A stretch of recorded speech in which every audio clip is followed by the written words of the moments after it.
Most people in our community don't think about baseball as they go through their day. They're just heading to work, running errands, meeting friends, trying to stay ahead of it all. But listen a little closer, because baseball has been part of everyday life longer than most people realize. It's in the way we speak. That came out of left field. Let's touch base. He really stepped up to the plate. We're in the big leagues now. Keep your eye on the ball. Knock it out of the park. Most people don't even think of those as baseball words anymore. That's how deeply this game runs. Because baseball was never just a game here. It became part of our fabric, part of our culture, part of who we are. Passed down through generations, shared on warm summer nights, celebrated with friends, lived again season after season. Long before today, long before this season, in Lethbridge, since 1885. That isn't just history, that's home. So whether you played the game, watched the game, or simply grew up around it, you've already been part of baseball in Lethbridge. And this summer, come home to baseball. Come home to the Lethbridge Bulls. Welcome home to Spitz Stadium.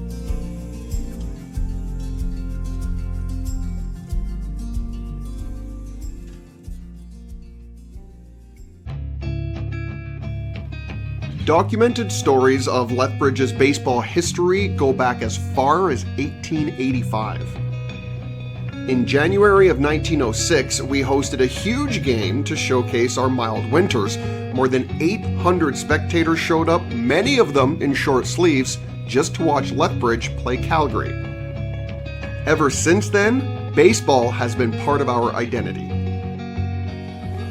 Our passionate coaches and amazing ballparks support play at every level, from community leagues to elite play. The weather here means our season starts earlier and we get to play later into the year. Long after others have put away their gloves and bats, our community is still playing ball.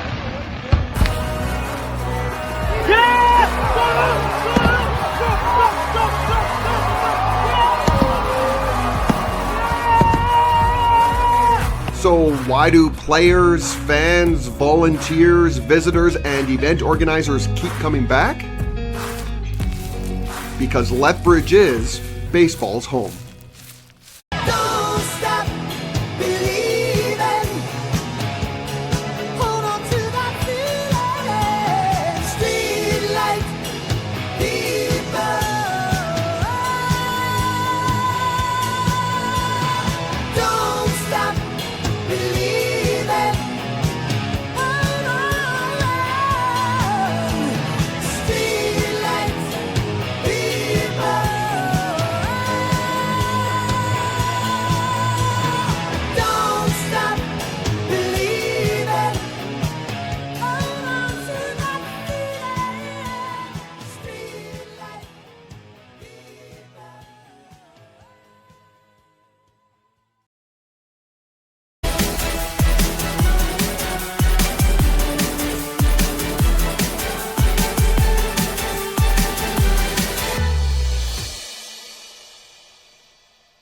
Sky is reasonably clear after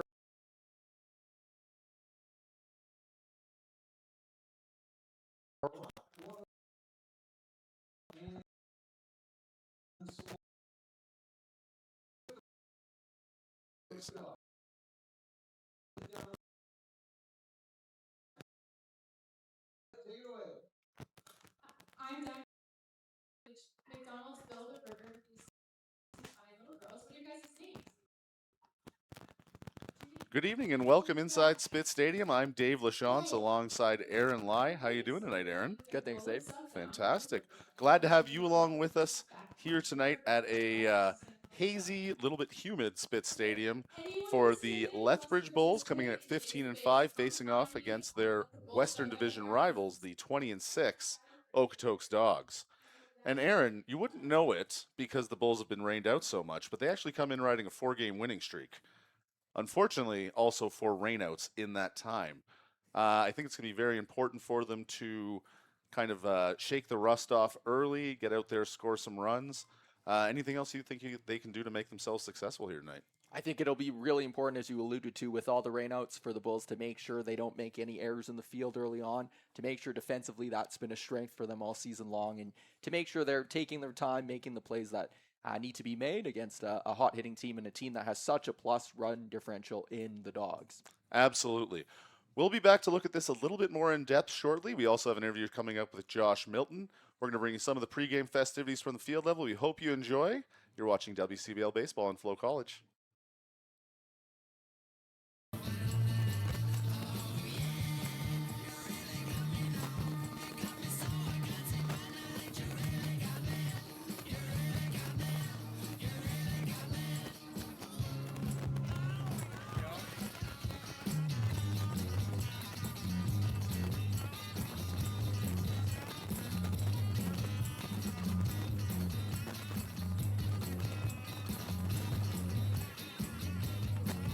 Okay, so while they finish building their burger, I'm gonna get everyone out who wants to play Chase the Base to follow me out to the field.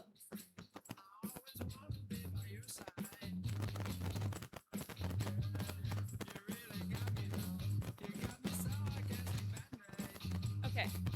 Yeah, so I'll explain to you guys how it works. I just have to ask that you guys don't stand on the mound or the tarp or anything, just kind of stand around it.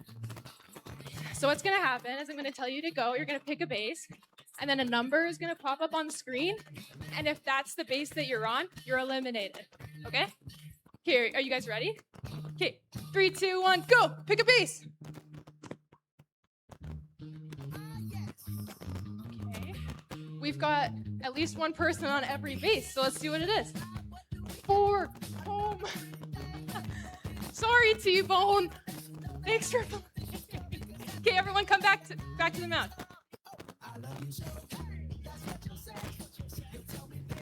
Come on back.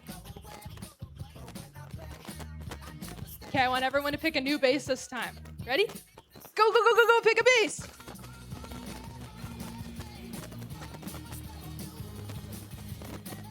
Oh, okay, everyone's decided. Okay, what's it gonna be? Second! Oh, sorry, second. Thank you, guys. Okay, everyone come back to the mound. Thanks, guys. Okay, I like it. We have 6 people left. Okay, ready? Okay, go pick another base. Okay, we have no one on home this time, so let's see what it is. Third! Sorry, third! Thanks, guys. Okay, come on back. We have 3 left. Okay. Are you guys ready? Pick another base. Go, go, go. Okay, we've got 4th. We've got 3rd. What's it gonna be? 4th. Sorry, all. Thank you, guys. You're our winner. Woo! You win. Woo! Okay. All right. Alexis is going to give you a prize. You want a ticket to the final game of the season where you can play again for a chance to win a trip to see the Torontos. Toronto Blue Jays play in Ontario, and Salem Foods gift card. Thanks for playing.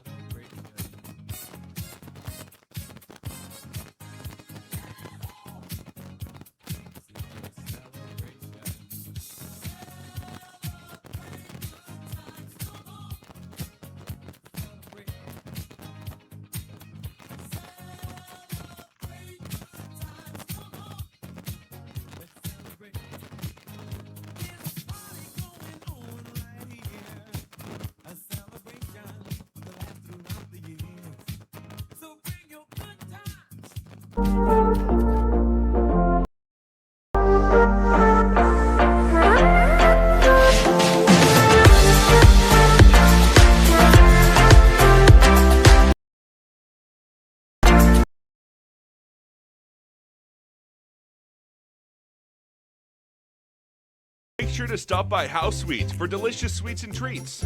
House Sweets is the proud sponsor of T-Bone's House Sweet Spot, and your provider for all things sweet at each Lethbridge Bulls home game. House Sweets has something to satisfy every sweet tooth, so make sure to check them out located at 314 5th Street South in Lethbridge.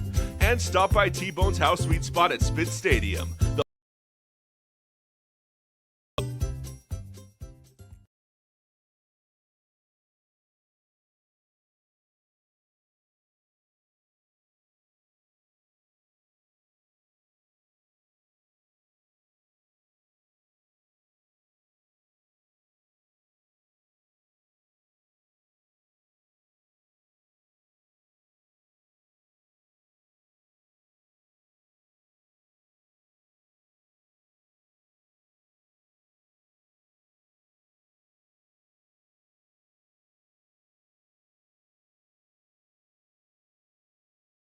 For more than 40 years, we've been there, helping Canadians find the extra space they need to grow and to create new memories.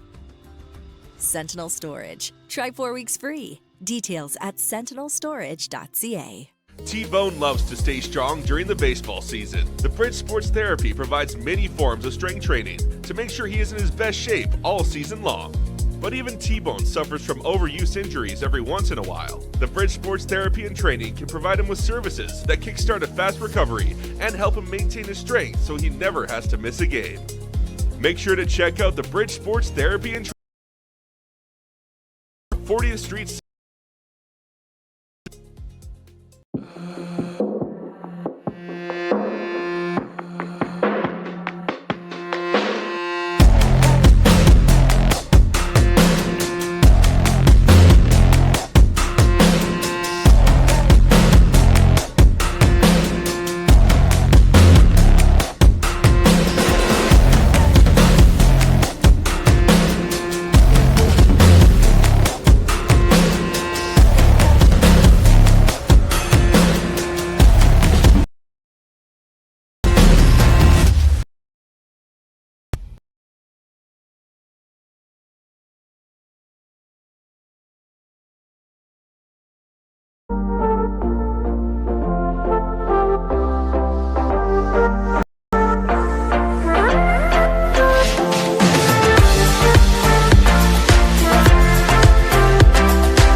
For more than 40 years, we've been there, helping Canadians find the extra space they need to grow and to create new memories.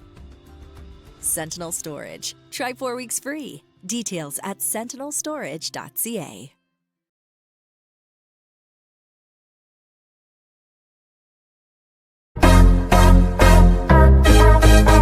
Yeah, we can jump up, we can get down low, mix it all up, we can go loco, whatever you want, there's nothing we can do, 'cause we can go up, and that's what we can do. Yeah, we can jump up, we can get down low, mix it all up, we can go loco, whatever you want, there's nothing we can do, 'cause we can go up. And that's what we can do.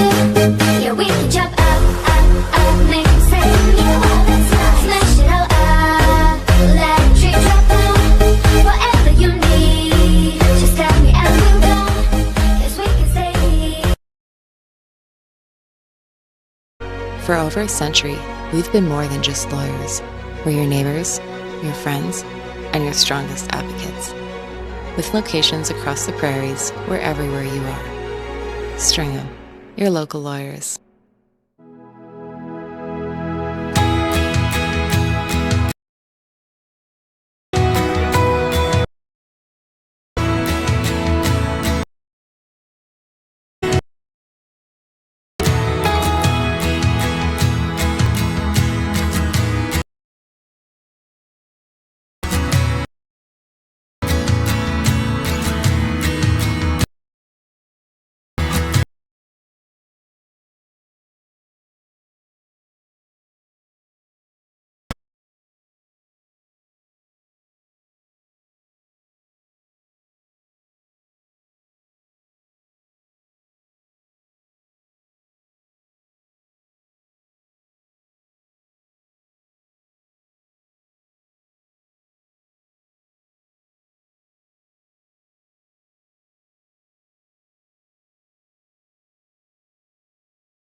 far back as we can.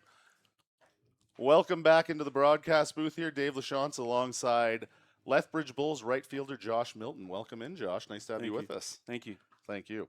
So you're off to a great start here in WCBL. You had a huge walk-off single the other night to send the Bulls and the Bulls fans home happy. What's been the secret to your success so far? Just trusting in myself, trusting in the process, believing that I'm capable of doing what I've been doing since I was a kid. So, just trusting the process, staying within yourself and doing what you do. Fantastic. Well, you're certainly having success with that approach. I hope you keep it up. Thank you. So you're from Texas. You're here in Lethbridge, first time in Canada this summer. I guess first question would be, how are you enjoying Lethbridge? Oh, I'm loving it. I'm loving the atmosphere. What is it, the coulees? Yeah. That you drive through? Yeah. It's definitely a different change of pace and scenery, so it's nice. Right on. Glad to hear it. Now, being so far away from home, there must be some things that you're used to having that you just don't have here. What's one thing you just can't wait to get back to Texas and have? Buc-ee's. Buc-ee's. Yeah, I don't know I've if you heard heard that of a couple times. Yeah, actually. Buc-ee's. It's amazing. Okay, sounds good. I got to check it out. I got to go down. That's only in Texas, right? Only in Texas. Got to go to Texas. Okay. And then, is there anything you've encountered here in Lethbridge or in Canada at large that you're going to miss when you go back to Texas? Definitely the ketchup chips. The ketchup chips. We don't have those there. I know know I've it's heard odd. that. I've heard that. I think they're in pockets of the Northeast. Yeah. But yeah, I've never seen them in Interesting. Texas, so Okay. I know it's odd, but hey, I mean, there's flavors down there we certainly don't have up Yeah. here, so it's understandable. We hope you'll be a Bull for a long time to come. Just give us a call in the offseason. We'll shift the case down there. And then my last question, I end this with every interview with this question. Do you think these Bulls fans can hope to see you guys contending for a championship this season? Oh yeah, 100%. We have chemistry. We believe in ourselves. We just have to dig deep and keep doing what we're doing. I agree. It shows out there. Yes, All sir. right. Well, thank you very much, Josh. We appreciate your time. Good luck out there tonight. Sir. Thank you very much. We'll send you back down to the field. We'll be back with a game preview in just a moment. Over the Energy City Cactus Rats. The Bulls jumped out to a 6-2 lead after the first inning, but Energy City came back to make a game of it with the Bulls holding on to a 7-5 lead going into the bottom of the seventh. Then the Bulls scored 5 big runs in the seventh. Outfielder Josh Milton struck the big blow with a bases loaded double to clear the bases. Catcher Caleb Egan and The live sports experience is changing. Teams and facilities are under pressure to provide online and in-venue entertainment. IKS Live has the right team to deliver. We provide service across North America and produce the best fan experience, in the seats or streaming to you.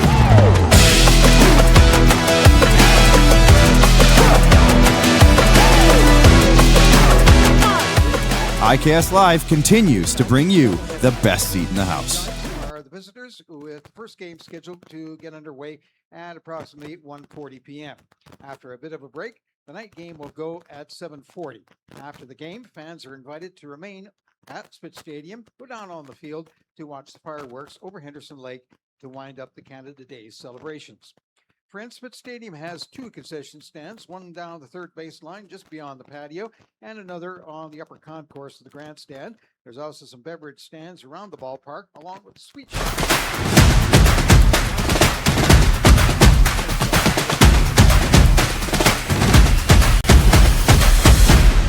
concourse toward the grandstand. Hey baseball fans, make sure to stay up to date with your favorite teams across the league by subscribing to the WCBL YouTube channel right now. We have tons of free coverage for you over there, including daily highlights, full archived game broadcasts, daily game day previews, plus the WCBL report with myself and Joe McFarland every Wednesday. It's all in one spot, the WCBL YouTube channel. Subscribe today.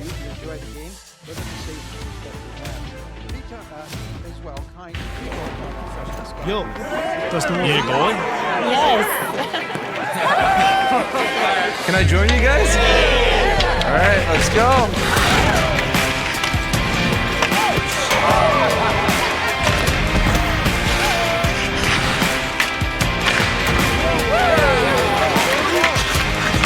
Whether it's on the ice or on our app, always play for the fun of the game. Gamble responsibly with Play Alberta. Number 23, Jacob. Have you ever wondered if there's one thing that connects people from across our province? Something that connects the coffee shop to the spray park, or the brewery to the rodeo, the campground to the sports field. It's pretty amazing when you think about how it's all connected, because it truly is. And it's all we think about, so you don't have to. For more than 40 years, we've been there, helping Canadians find the extra space they need to grow and to create new memories. Sentinel Storage. Try 4 weeks free. Details at sentinelstorage.ca. Oh, in about 15 to 20 minutes, it's the Bulls hosting the Okotoks Dawgs. All through standing in line, the clubs will never get in. It's like the bottom of the ninth, and I'm never gonna win this. Life hasn't turned out quite the way I want it to be. You like it hit by pitch? No. It's just... Can you tell the Bulls fans where's your least favorite spot to get hit? In the legs. The legs? Anywhere in the legs. Like quad? Like knee and below. Because it's like a Charlie? Oh, knee and below. Yeah. It's like calf and shin. Like if you hit the knee. Yeah, it's like a razor scooter to the shin. Yeah. Not fun. Not fun. Not fun. This morning, puppy. Yeah, I'm mic'd up. Don't say anything dumb. You know, Bulls fans, we're really excited to get back to Lethbridge. Playing road games is fun and all, being on the road with the boys, but playing at Lethbridge it's different. Super nice, so. Ooh, that's a lot of steps for me today. Yes, yes, yes! Get around it, get around it, get around it, get around it. Okay, wind, die down. This is the summer. This isn't winter ball. Good take. Oh my goodness. Clap your hands. I think we maybe heard this soundbite 8 times yesterday. Every half inning they were playing, everybody clap your hands. To be honest. Oh my goodness, that's brutal. I can't believe I missed that. Fist bumps all around. There was one day I got 19 fist bumps from Casey. I'm not as annoying when I'm not talking to myself. Is it better when I talk to myself than you guys? No, it's not good. Fair enough. I'm trying my best out here. So you guys saw our travel day post. It's always fun traveling with the boys, a little bonding. The worst shell player is Shea McTavish. And not even remotely close. The worst shell player is Shea McTavish. It's a chilly one here at Fort Mac tonight. Got my hand warmer. I don't know if the cam can see it. Nice hand warmer. It's got 3 levels to it. It's pretty nice. Yesterday, there was a bunch of 82s being slung around from Fort Mac, so it's kind of nice to maybe see a little below. There's throwing a guy today, 85. Oh, there's Grum. The Noah McNeil story. We call him McNeil just because of the time. We were in Sylvan Lake, and he had an accident. Let's just say that, and it's just not good at all. Oh boy! Oh, Webb! Get out early, oh, Webb!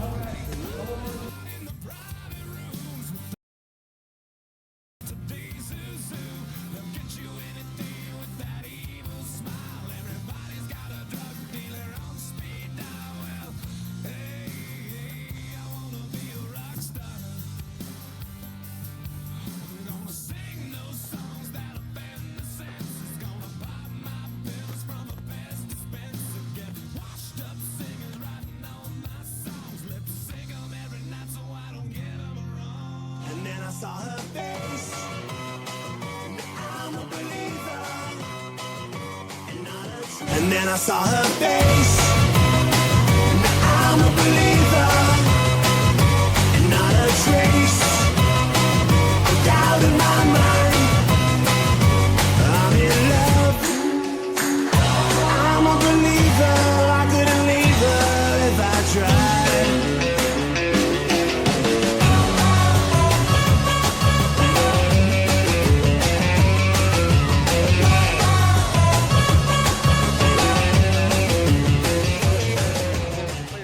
Award from the previous game, the Bulls last Friday night, and the player of the game, he was a designated hitter, number 3, Cardell Dick, and he has won himself a $25 gift certificate from Sisters Pub. Cardell was 3 for 5 in the game, 2 runs scored, 3 runs batted in the 13-7 win over the Energy City Cactus Rats. And we congratulate Carlin for his outstanding effort.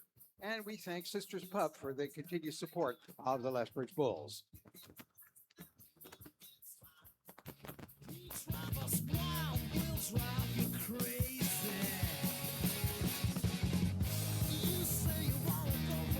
Make sure to stop by House Sweets for delicious sweets and treats.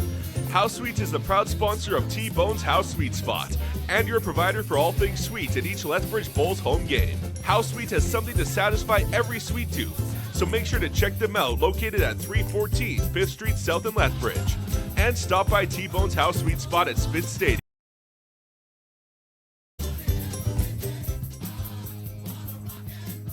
For more than 40 years, we've been there, helping Canadians find the extra space they need to grow and to create new memories. Sentinel Storage. Try 4 weeks free. Details at sentinelstorage.ca. T-Bone loves to stay strong during the baseball season. The Bridge Sports Therapy provides many forms of strength training to make sure he is in his best shape all season long. But even T-Bone suffers from overuse injuries every once in a while. The Bridge Sports Therapy and Training can provide him with services that kickstart a fast recovery and help him maintain his strength so he never has to miss a game. Make sure to check out the Bridge Sports Therapy and Training, located at 4 in Lethbridge.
Tonight's umpires is assigned by the Western Canadian Baseball League. At the plate, Derek Shatta. At first base, Cam Hampton. At third base, Cody Nelson.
And now for your Lethbridge Bulls starting 10, leading off and playing center field, number 1, Fernie Sequeiros.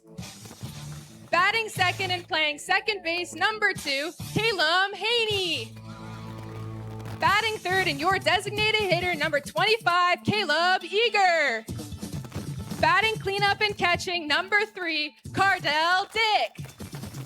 Batting fifth and playing left field, number 10, Lee Matsuzaki. Batting Batting 6th and playing right field, number 21, Josh Milton. Batting 7th and playing shortstop, number 7, Jack Wheatley. Batting 8th and playing first base, number 11, Ren Matsuzaki. Batting 9th and playing third base, number 9, Luke Wheatley. And your starting pitcher for tonight, number 31, Noah Simpson.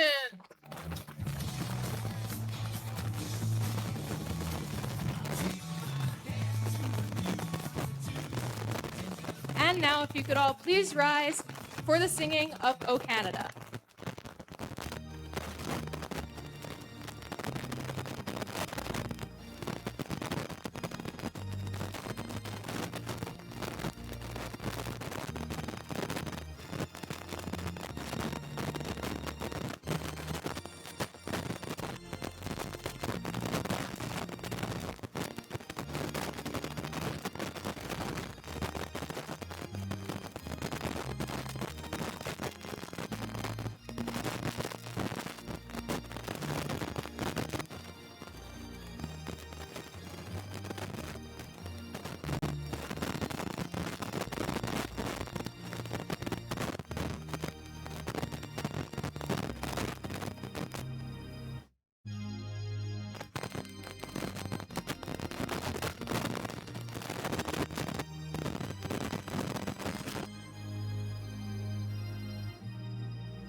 And tonight, throwing our ceremonial first pitch, I've got Tina from the Dime and Andrew from Rock 106.7.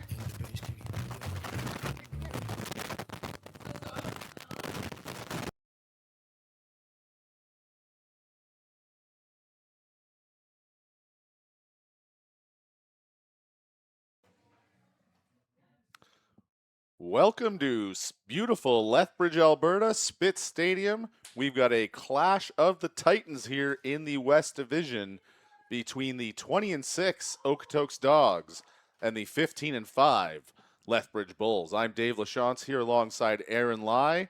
We're excited to bring you the ball game. And Aaron, how are you doing tonight? Good, thanks, Dave. Great to be back with you here on the broadcast. Fantastic.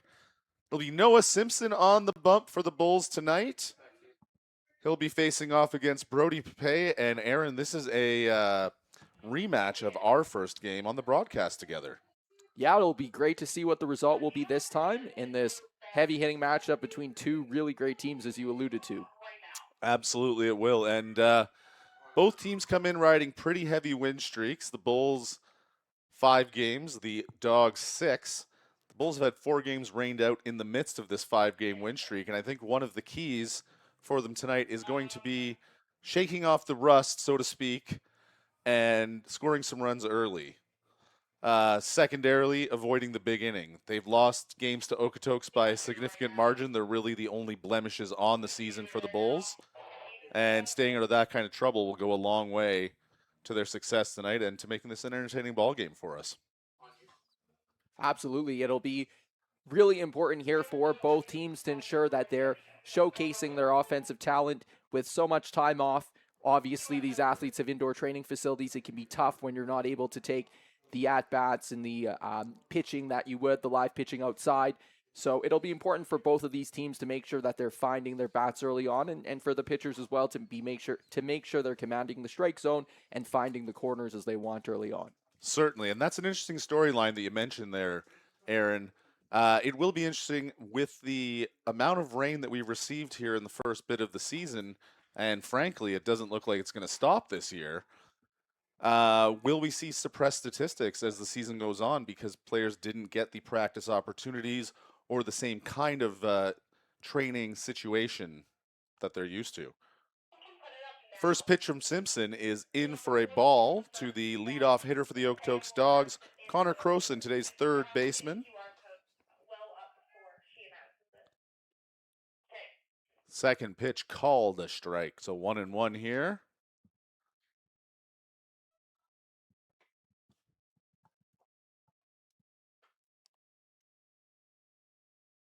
Simpson has the sign. Breaking ball, taken outside. Nice job of framing up by Cardell Dick, but called a ball.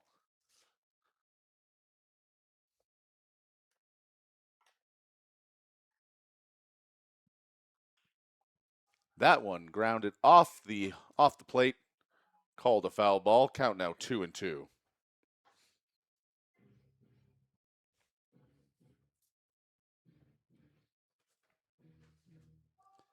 Noah Simpson 1-1 on the year with a even 5 ERA.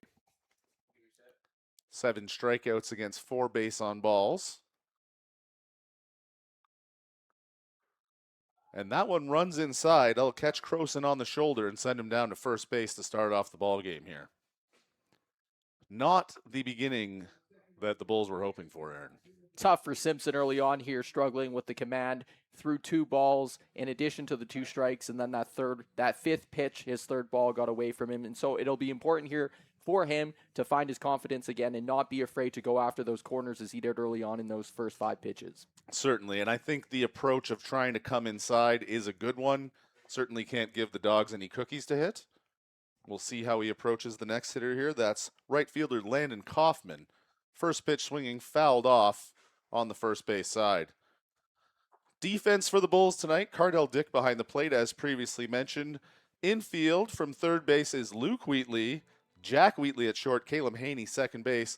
The tryout at first continues as Ren Matsuzaki gets his turn to show what he can do. And that one will hit Kaufman as well. So 2 on here by the hit by batsman to start the ball game. Outfield for the Bulls, Lee Matsuzaki in left, Bernie Sakaris in center, Josh Milton, today's interview guest, in right field. The designated hitter will be Caleb Eager. And a tough spot here for the Bulls to start the game. Really difficult here against a team with that plus 144 run differential in the Dogs. To give 2 batters on the base early on, it'll be important here to see how Simpson is able to bounce back from this start.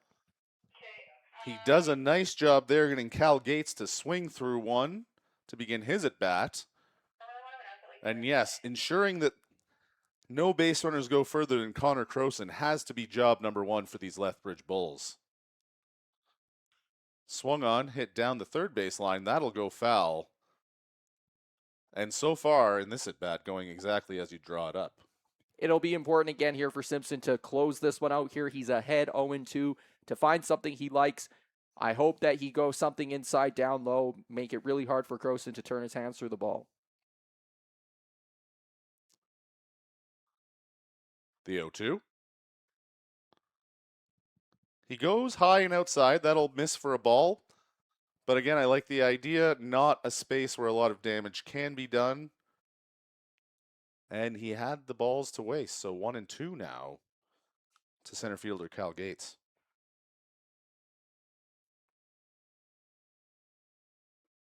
And that one misses low. Gates starts to offer at it, checks the swing. Count runs even, 2-2. Does not appear that the Dogs intend to run here. Would be a good opportunity to advance a runner.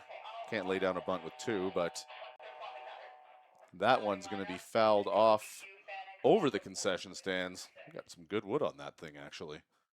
It is interesting, Dave, as you alluded to, whether this is a strategic choice to not try to advance any of the runners, seeing how Simpson is struggling so far, whether the Dogs are laying off on that for those reasons.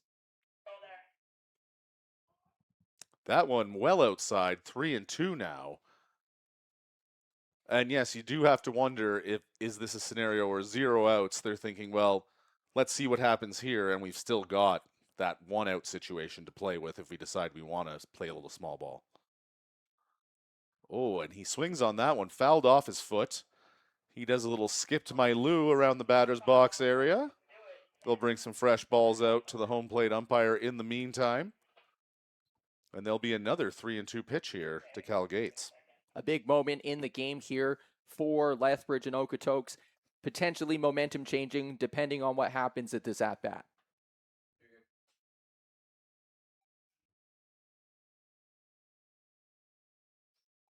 Three-two pitch. And he struck out looking. The Bulls record the first out of the inning by way of the strikeout, and it'll be first and second, one out as the catcher, Jacob Wrobleski, comes to the plate. Really important there for Simpson to record that strikeout after starting the game with 2 walks due to hitting the batter. Important here for him to be able to get a strikeout, find a K early on. That's his 8th strikeout of the season in his in his 3 games played thus far. And so important here for Simpson to find that strikeout.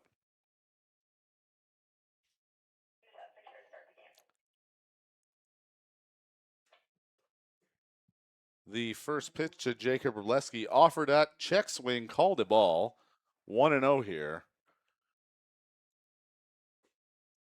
And quite a bit of humidity by Lethbridge standards. Not the hottest night, but I'll be curious to see when some contact is eventually made, if we'll see some more home runs. The ball tends to fly better in a humid environment.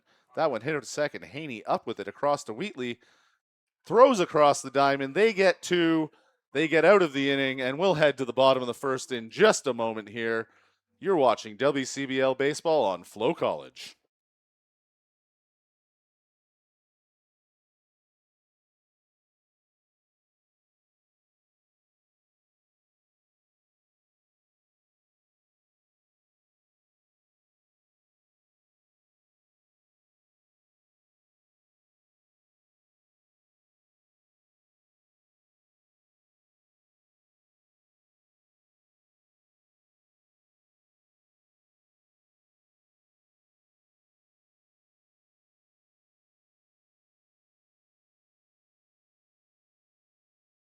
For more than 40 years, we've been there, helping Canadians find the extra space they need to grow and to create new memories. Sentinel Storage. Try 4 weeks free. Details at sentinelstorage.ca. Yo, does the get it going? Yes. Can I join you guys? All right, let's go.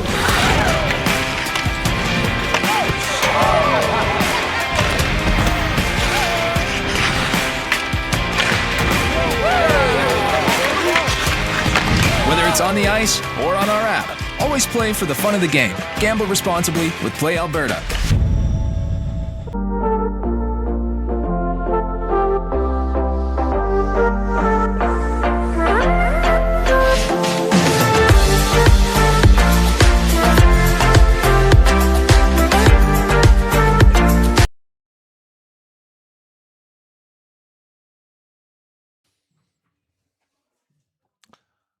We are back here at Spitz, bottom of the first inning. The Lethbridge Bulls going to take their first cracks at the Okotoks Dawgs. If you are scoring along at home, that was a 4-6-3 double play to get the Bulls out of that inning. Nice piece of work for the Bulls defense. And a bit of a save for Noah Simpson there, who hit 2 and managed to get out unscathed.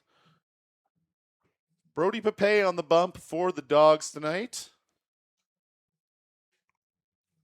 He'll look to continue his winning ways, his team's winning ways, and keep the Lethbridge Bulls offense at bay.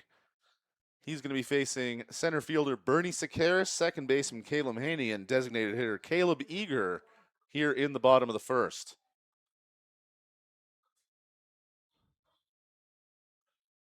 And this team really has had a different complexion since Bernie's been back at the top of the lineup. Not his best effort last time out, or at least results-wise. I'm sure his effort was 100% there. But an 0 for 5 night, very uncharacteristic. I wouldn't be surprised to see him jump all over Pape here. He is indeed first pitch swinging, foul to the backstop.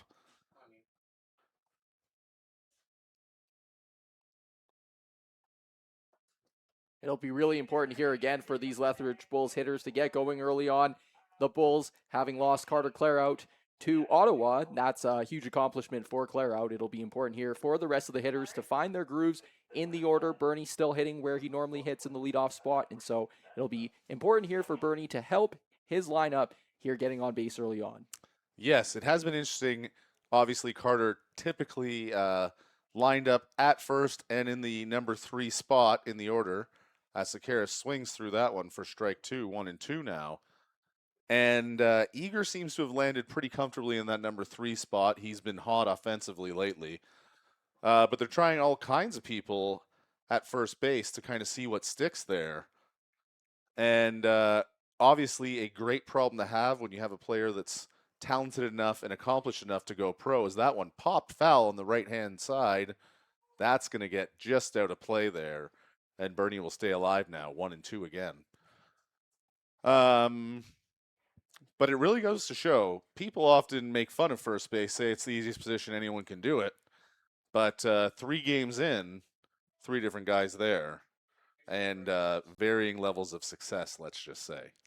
Absolutely. First base, definitely underrated. The athleticism it takes to be able to get balls off the dirt, to stretch and reach off first, I think it's definitely a position that's underrated and undervalued. That pitch to Bernie Sakaris misses outside, 2-2.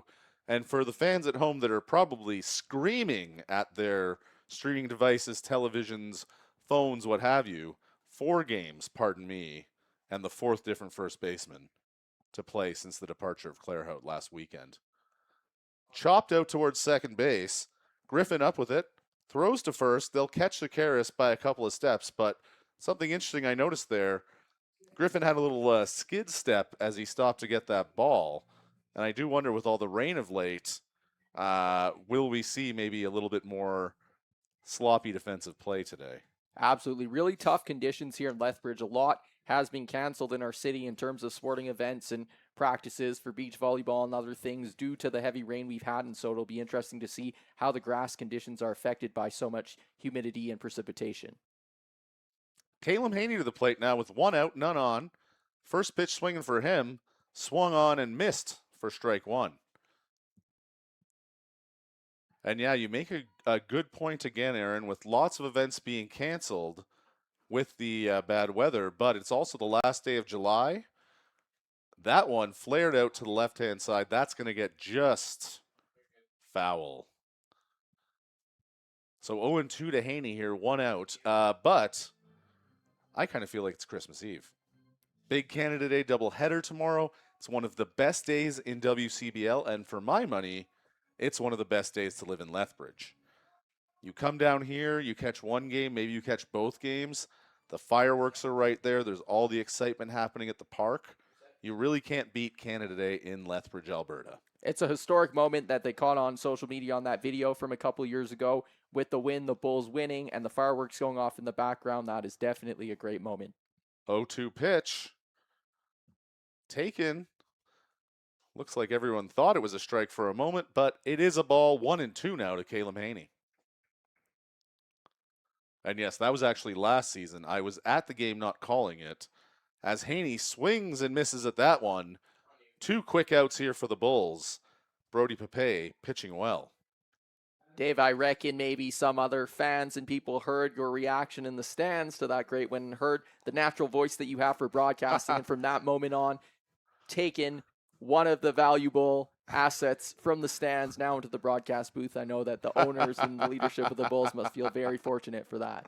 Well, thank you very much. Yeah, I yell a little bit when I'm in the stands. I talk a lot less than I do in here, obviously. First pitch to Caleb Eager, swung on, hit right back to the screen. That one looked like, had the net not been there and the glass not been there, I might have had a play at it. Who knows? We'll never know. So You'll have to bring your glove next time to make sure. I'll bring it tomorrow for the night game, perhaps. I'm attending the night game and calling the day game. 0-1 pitch to Caleb Eager. Breaking ball swung on, hit out towards center field. Cal Gates with a long run, and that's going to drop in front of him and between Hank Griffin and Landon Kaufman. Eager on with a single. And the Bulls have life here with 2 outs in the bottom of the first. Cardell Dick to the plate now. So again, as you had mentioned, Dave, Cardell Dick now hitting in this 3 spot in place of what previously was Carter Clare Outton. So Cardell Dick in a spot of advantage here. He has a runner on base. We'll see what he's able to do with this at-bat. Yeah, and quietly, I think Cardell's really taking on a big leadership role on the team. He's obviously been a guy that's been with the organization for a long time, been around the organization even before that, I believe. First pitch to Cardell fouled off. He caught a piece of his foot. I think it caught a piece of the catcher. Maybe even the ump took some on that one. 0-1 here with 2 outs and a runner on first. But yeah, I mean, the way he plays, obviously catchers are traditionally leaders on any baseball team. The way he plays the right way. He gives it all. Even the way you see him interact with the other players, he's truly a leader on this team, and I think he deserves to be where he is in the lineup. As he hits that one well out to right center field, that's drifting. That will be caught by Landon Kaufman for the third out here in the bottom of the first. The Bulls make a little bit of noise, but ultimately go back to their dugout with nothing to show for the first inning. We'll head to the second with a score tied at 0 here at Smith Stadium. You're watching WCBL Baseball on FloCollege. Have you ever wondered if there's one thing that connects people from across our province? Something that connects the coffee shop to the spray park, or the brewery to the rodeo, the campground to the sports field. It's pretty amazing when you think about how it's all connected, because it truly is. And it's all we think about, so you don't have to. The live sport teams and facilities are under pressure to provide online and in-venue entertainment. IKS Live has the right team to deliver. We provide service across North America and produce the best fan experience, in the seats or streaming to you.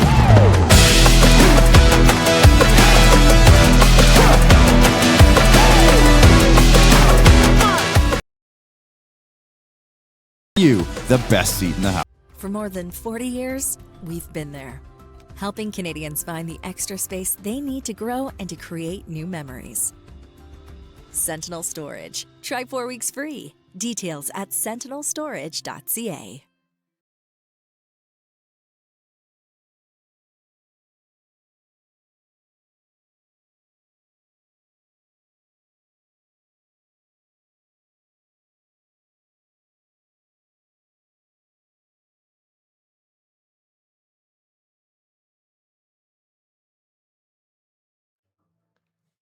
And a quick first inning in the books here at Spitz. We are back with second inning action. Noah Simpson back on the hill. He's scheduled to face right fielder Jordan Kuhlman, Aiden Doherty, the DH, and Turner Zadunich, today's first baseman for the Dawgs. And I guess one down and one not accomplished in terms of game goals. The Bulls did get a hit, but did not manage to score a run in the first inning. However, they also kept Okotoks off the board. And I got to feel like with the team that scores as many runs as Okotoks does, you're just kind of crossing out innings that they don't score, and that's like those are wins in their own right. Absolutely. With a plus 144, 300 runs for any inning with no runs for the Dawgs is a success for the opposing team. Yes. So 300 runs. They've played 26 games.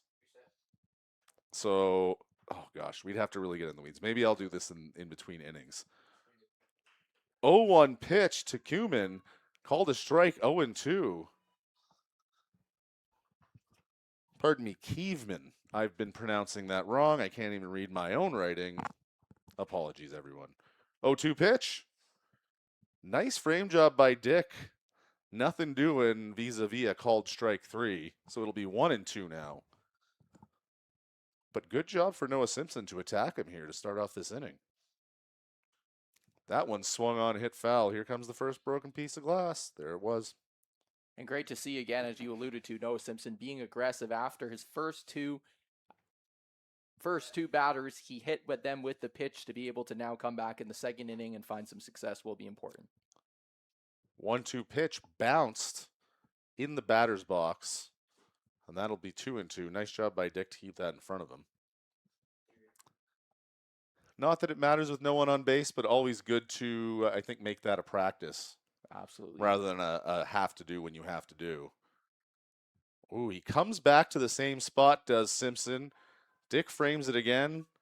Still not moving the home plate umpire and will be called ball 3. So from 0-2 to 3-2, a nice job by Kievman to battle in this at bat. That one swung on, hit out to center field. Sakaris sticks with it, makes a running catch, gets a warm round of applause here from the crowd in Lethbridge, and that's 1 out in the bottom of the second inning, pardon me, and the top of it, not the bottom. Great to see again, Bernie Sokaris able to make the play. It seemed like that ball was going to drop a lot earlier than he anticipated. And now, Dave, we have our favorite. It's the beer batter. Oh, thank you for pointing it out. The beer batter indeed. Designated hitter Aiden Doherty. We'll see what he can do about getting this Canada Day Eve, or as I'm calling it, Baseball Christmas Eve, crowd some discounted beers. Because very few of these people have to work tomorrow, I would guess. First pitch misses high, 1-0. Offers that next one, called strike 2. Called strike 1. Jeez. Excuse me, folks. The 1-1 pitch as Simpson works at a nice pace here. Drops in a curveball. Don't know where that missed. Called a little bit high for ball 2. 2-1 now.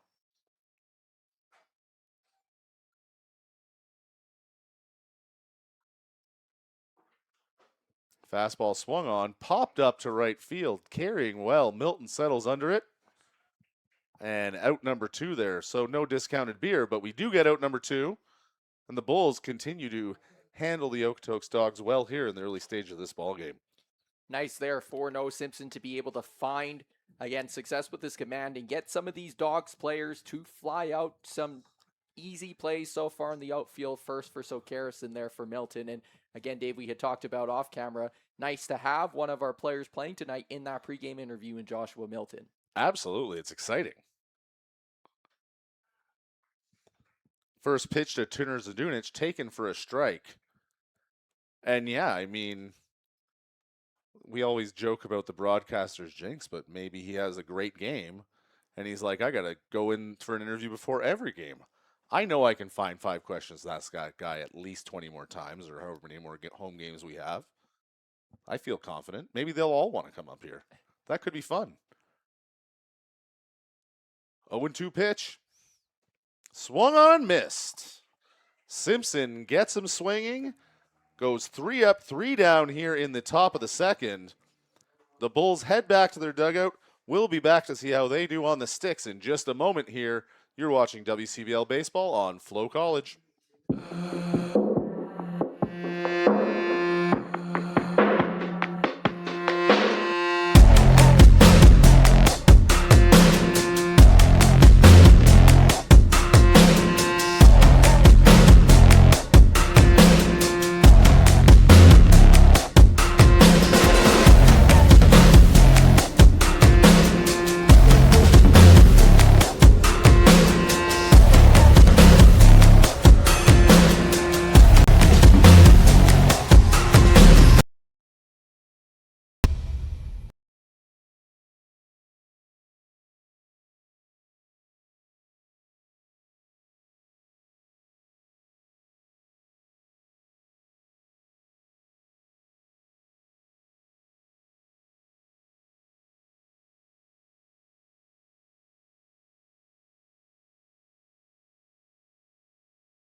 We've been more than just lawyers.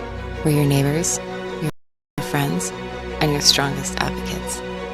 With locations across the prairies, we're everywhere you are. Stringham, your local lawyers. Bottom of the second here. And after a very quick turn through the 3 scheduled hitters for the Dawgs, the Bulls are going to come up looking to add to that 1 hit in the previous inning.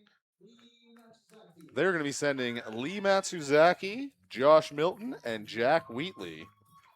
And I guess we'll get to see if the pregame interview is the touch of magic for these starting players.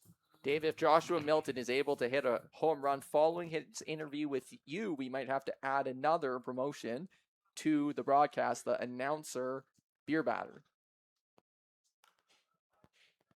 First pitch to Matsuzaki. He's fouled into the patio area. And I was thinking that if he hits a home run in this, We might have to start selling Joshua Milton ketchup chips at Browns or something like that. 0-1 pitch. That one misses outside. Pepe comes in 1-0, 3 ERA. And similar to his last start, he just does a good job of filling his zone, giving the player something to hit, and relying on his defense. That one hit up the middle. It'll actually skip off his leg, bounces to the second baseman, Hank Griffin. He gets a nice throw across to turn his advantage, and Matsuzaki is retired here to lead off the bottom of the second inning. Yeah, Dave, you called that perfectly. He did a good job there, just as you said, filling the zone. That play ends up being made by his infielder, and so a good job there by Pepe to give opportunities there for his defense to make the play. We know the Dawgs have a really strong defense, only having given up 156 runs. Do you think that Pepe's been watching the World Cup with the way he kind of back-footed that? I think so. First pitch to Milton, swung on, up the middle, vacuumed by Stature at shortstop, across the diamond to Zdunic. They'll get Milton by a step. That'll bring the shortstop, Jack Wheatley, to the plate. Jack, the star, I would argue, although Cardell put in a pretty good performance, of one of my favorite social media videos of the season so far on Bulls Facebook and IG today. It was pairing a Canadian player with an American player and playing some of the first pitch, taken inside for a ball. Let's call them the radio hits. The things that probably neither of us ever owned a CD of this person, but we definitely know these songs. Fifi Dobson, Mariana's Trench. Classic Canadian acts of the 2010s. Check swing, called down to first base, and they say he did go around, so that'll be 1-1 here to Jack Wheatley with 2 outs in the bottom of the second inning.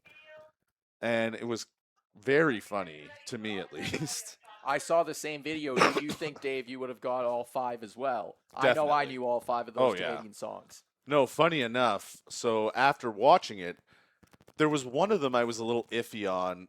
Not the classified one, I knew that one. But it was a newer song, I guess. That breaking ball called a strike, so 2-2 now here to Jack Wheatley. And Pepe doing a great job of moving the ball around the zone and keeping Wheatley guessing here.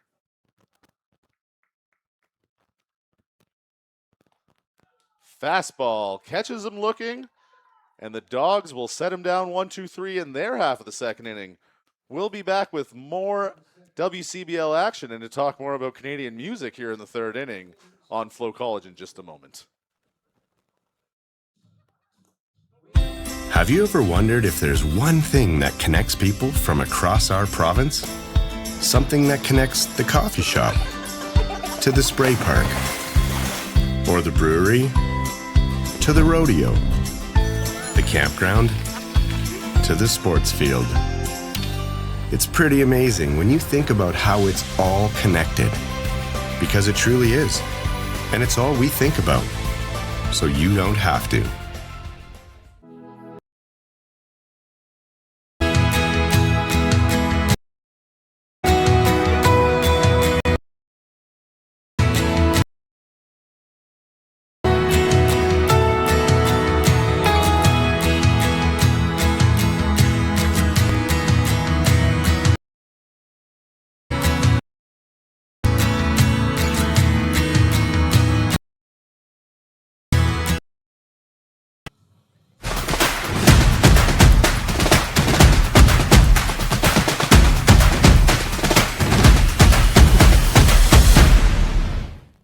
For more than 40 years, we've been there, helping Canadians find the extra space they need to grow and to create new memories. Sentinel Storage. Try 4 weeks free. Details at sentinelstorage.ca.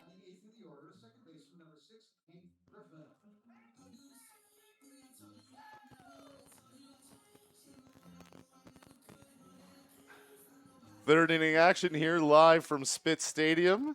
0-0 still as Simpson and Pepe trade goose eggs and fill up the zone. First pitch, framed nicely by Dick, not called a strike. 1-0 to leadoff hitter Hank Griffin here. in the top of the third.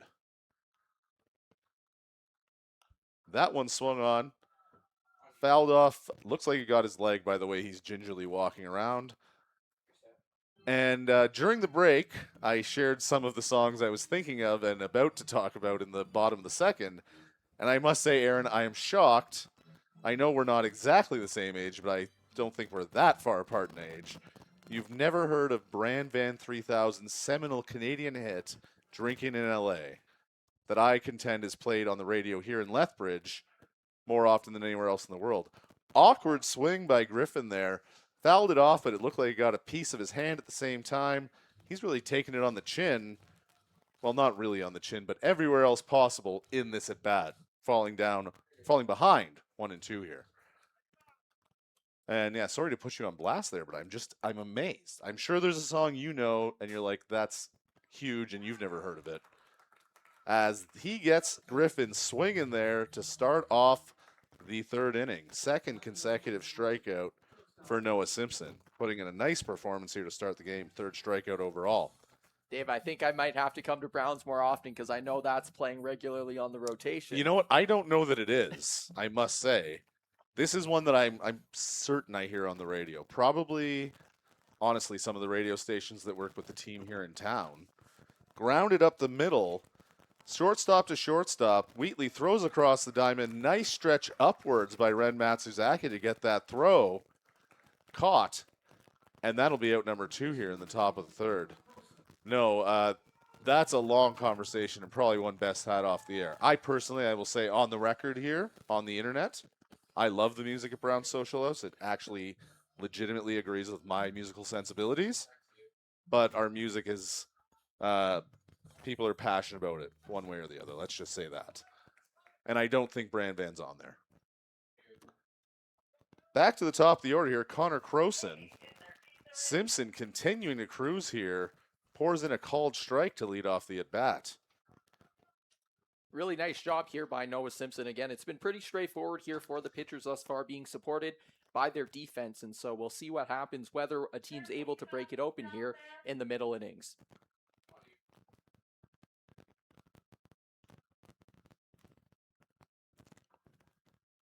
Long look in from Simpson.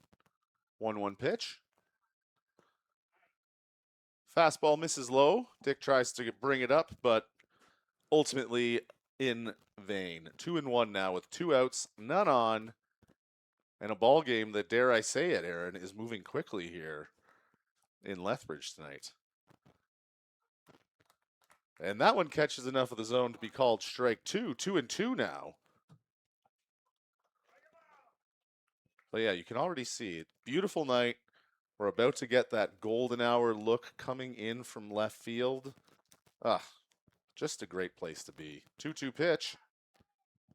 And that one called a ball.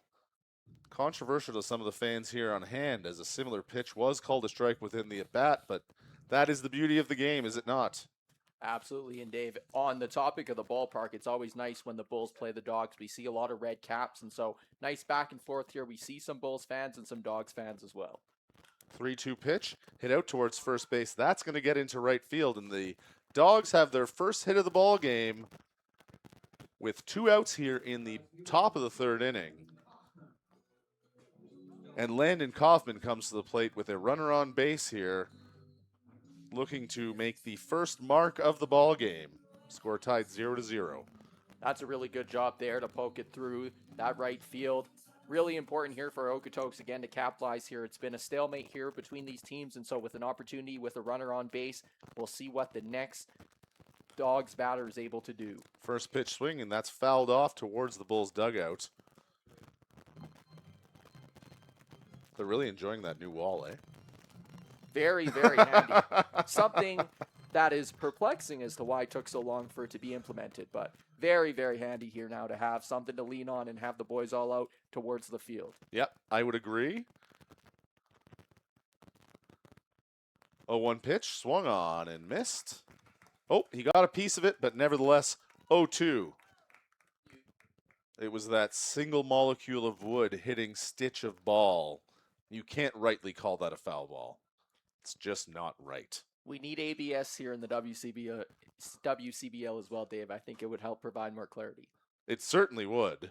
0-2. That one spiked in the dirt. Dick up with it quick. Throw down.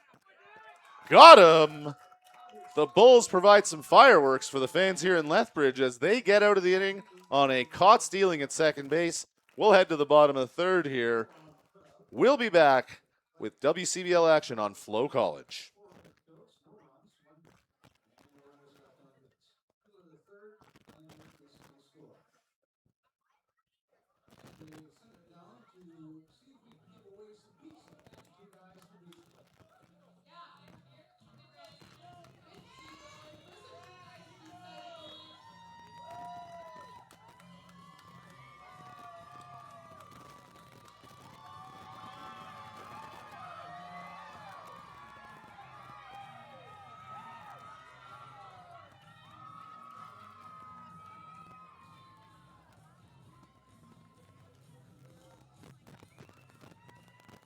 Make sure to stop by House Sweets for delicious sweets and treats.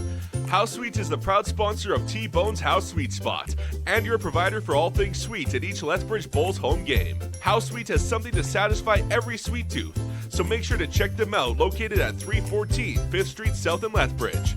And stop by T-Bone's House Sweet Spot at Spitz Bulls.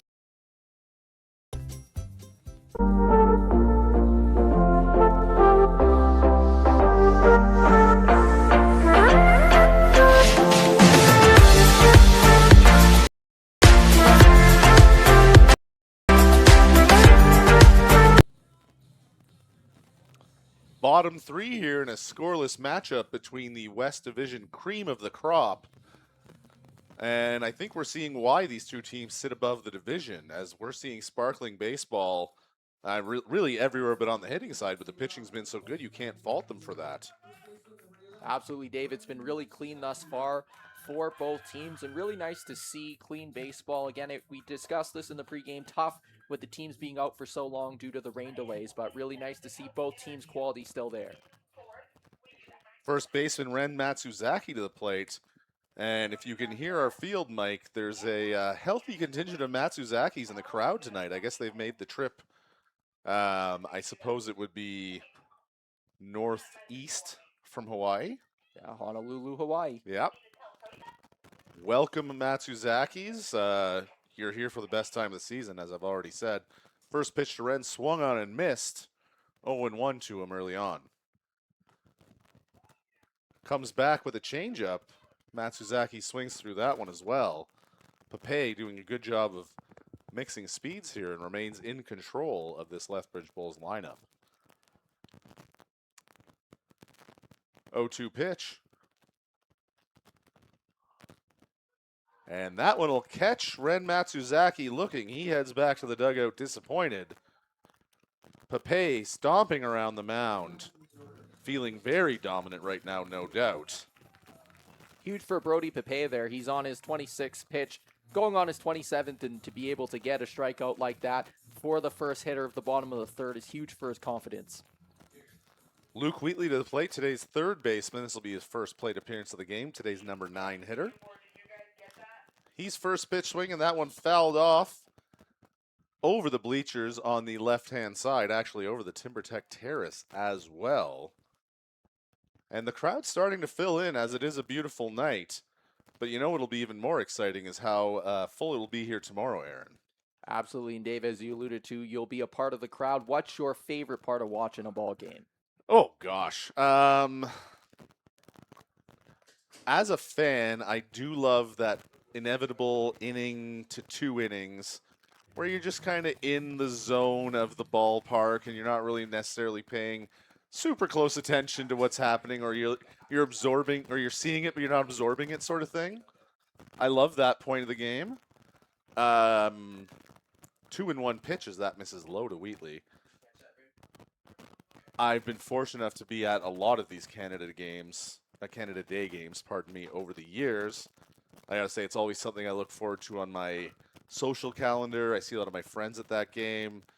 Rounded out towards short, taking on a few hops, and that's going to be thrown across the diamond. Wheatley caught by a couple of steps. Nice defensive play by the Dawgs there to get the second out of the inning and roll the lineup over for Bernie Sakaris.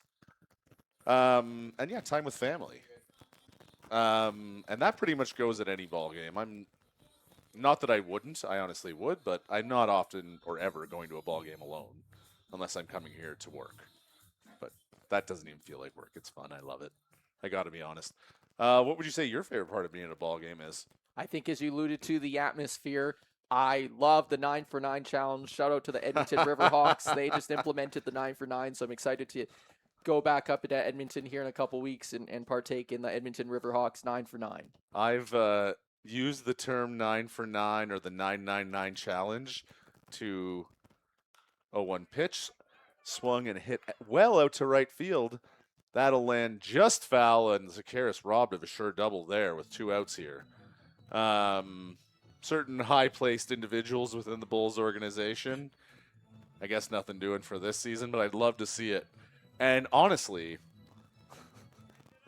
this is probably putting my foot in my mouth, what the heck. The beers are so small, I bet you I could do it in the booth. I'll just say it.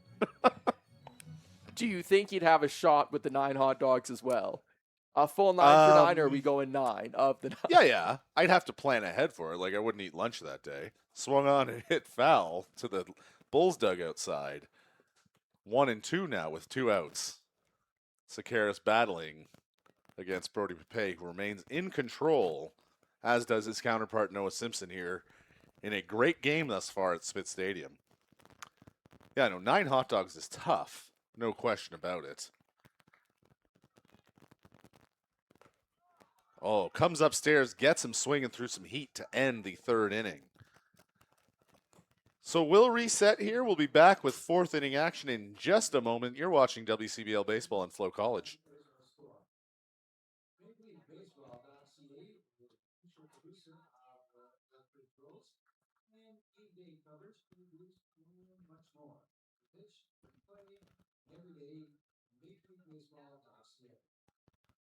Join the nationwide 10 million Canadian members of Lethbridge, Costco, Warehouse.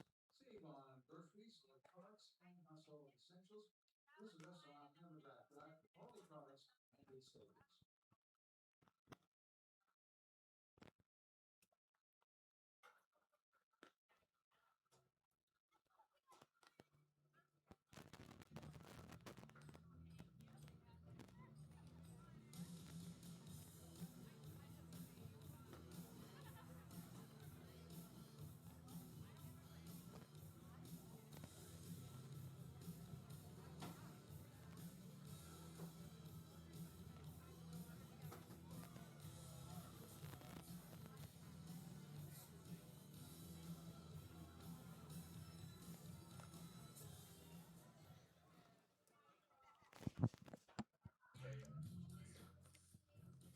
Defensive and pitching gem thus far here at Spitz as a 0-0 between the Okotoks Dawgs and the Lethbridge Bulls.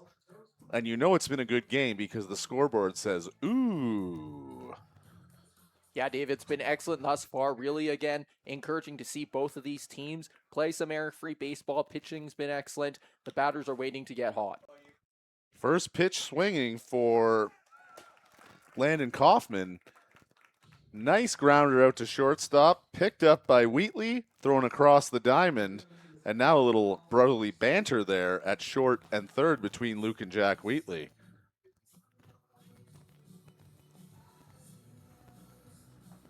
So Landon Kaufman didn't waste any time. He got back up to the plate, got a second chance after Croson retired, caught stealing to end the 3rd, and he makes quick work of himself now.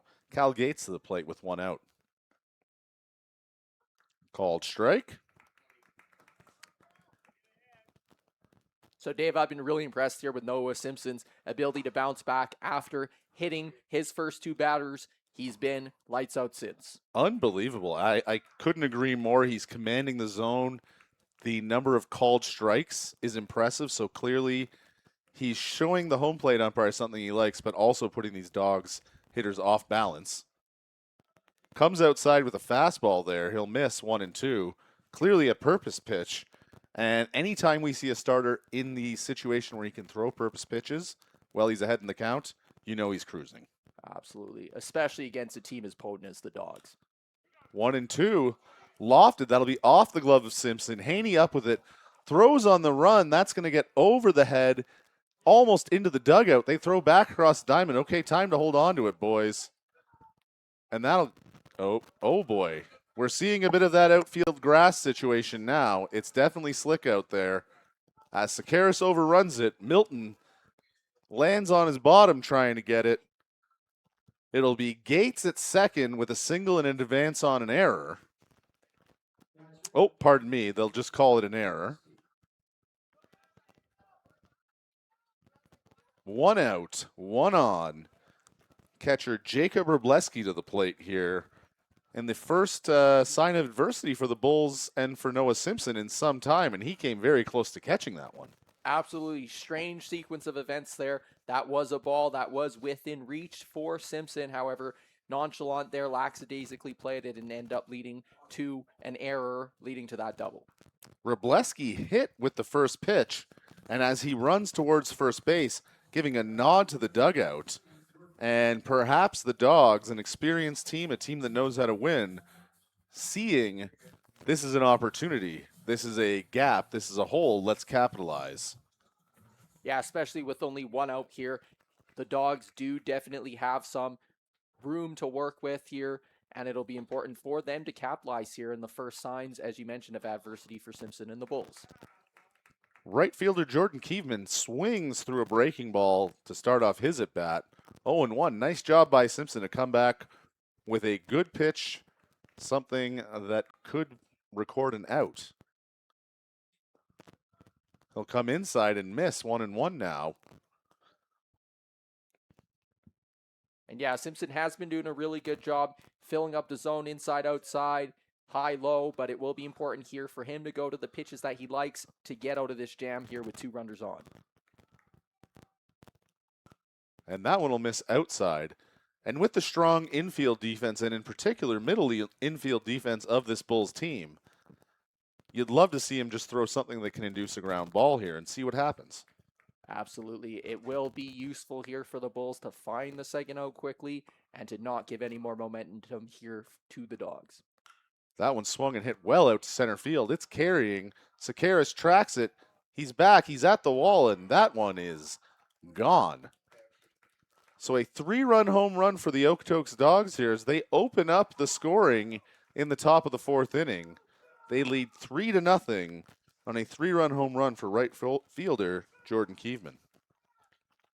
And as we alluded to there, would it be nice for Simpson to be able to find that second out quickly? However, instead, the tables have turned. A 3-1 home run there gives the Dawgs a 3-0 lead here. And it will be important here for the Bulls to limit the damage. We've talked about the big innings before, making sure that the Bulls don't concede a big 8, 9, 10 run inning. They still definitely have lots of ball left to play. It will be important here to stop the bleeding now.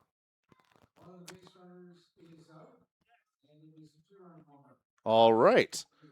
And that is one that you would have had to watch quickly. I thought I saw it happen, but I wasn't sure, and I wasn't going to get the fans too excited. But what happened there was the runner that was on first base, Jacob Robleski, waited a little too long watching that one go. Meanwhile, Jordan Kievman was so excited, he ran past him. And in baseball, that is an out. And so is that as Aiden Doherty grounds to Caleb Haney on the first pitch. 4-3 will end the top of the 4th. We head to the bottom with the Dawgs leading the Bulls 2-0 here at Spitz Stadium. We'll be back in a moment on FloCollege.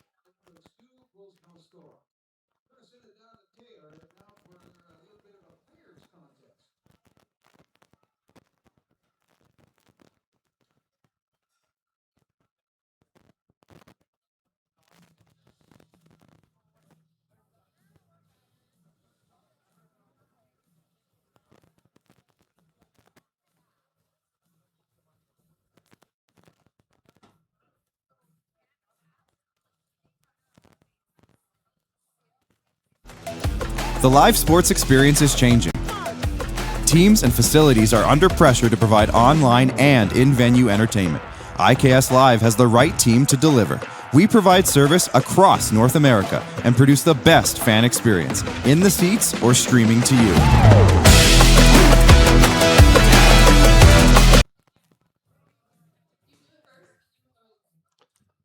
And after escaping with a little bit of luck in the top of the fourth, the Bulls will look to even things up here.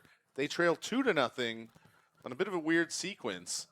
A would have been 3-run home run for Jordan Keeveman, called a 2-run home run as there was a little cross action on the base paths.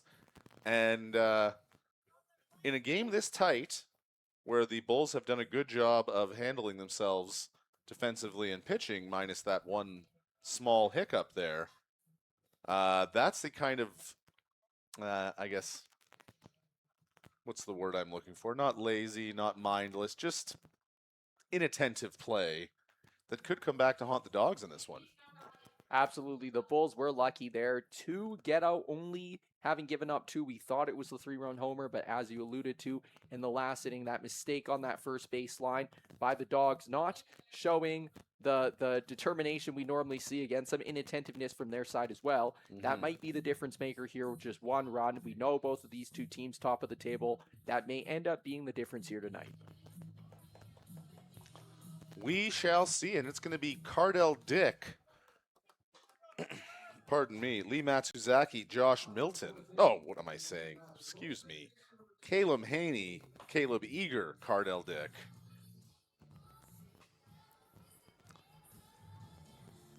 And number 2 will look to start the Bulls back to getting to and evening up this ball game here in the bottom of the fourth. First pitch to Haney, misses inside for a ball. He finds himself ahead early on here, 1-0. And in your opinion, I know we love to speak of the TSN turning point moments. That one hit well out to right field, and Caleb Haney will lead the action off with a single here in the bottom of the fourth. How important is it to you that the Bulls come back and put at least a run on the board this inning for the narrative of the game, the flow, the momentum, what have you? Absolutely. I think it'll be really important here to punch back, specifically given the fact that those 2 runs, primarily due to the errors of the Bulls, it will be important here for Lethbridge to find some consistency again, due to, again, making some lapses we don't normally see them make. Finding the barrel, getting the ball, bat on the ball, can definitely remedy anything that's going on defensively. Caleb Eager in, first pitch swinging, hit sharply out to second base. That'll be taken solo by Griffin to second. They throw across the diamond, and a quick double play erases a promising start for the Lethbridge Bulls here in the bottom of the fourth. And realistically, Caleb couldn't have hit that one much harder. It was the definition of an atom ball.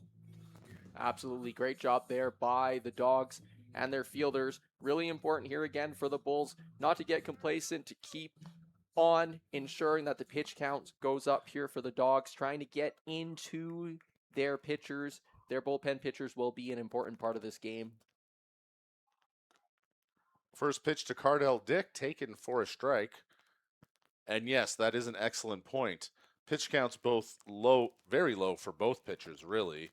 Obviously, a few more for Simpson, as Pepe is really cruising here with 38 pitches to date. Dick swings at that one. That's going to be hit foul all the way into that grass berm area past the American Legion clubhouse. And that's a ball that will be hotly contested tomorrow at the Canada Day games. And Dave, where will your son be sitting? Is he a patio guy? Is he terrace? Is he blue-red? Where will you and your family be sitting? Typically when they come to games just to watch, well, I'm calling, or if we come for a game as a family, we're grandstand people. Although on a nice day, you can find us in the bleachers.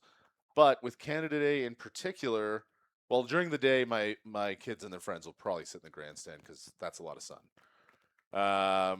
Tomorrow night, however, Canada Day game sponsored by Canadian Tire traditionally. That one will miss outside, so 2-2 here to Cardell Dick. My father is the dealer, or that's what they call the franchisee or owner of a Canadian Tire store. he is that for the South one here in Lethbridge. So we'll be sitting on the TimberTech Terrace patio along with the team from Canadian Tire North. That's awesome. To give love to the employees of Canadian Tire. They're working hard every day here. Lots of traffic at both Canadian Tires and Lethbridge. Absolutely. Well, I mean, I think the fit is pretty perfect. Canada, Canadian Tire, I mean, obviously the names are similar, but 3-2 pitch, swung on, and that's going to be fouled back over our heads and on to Parkside Drive.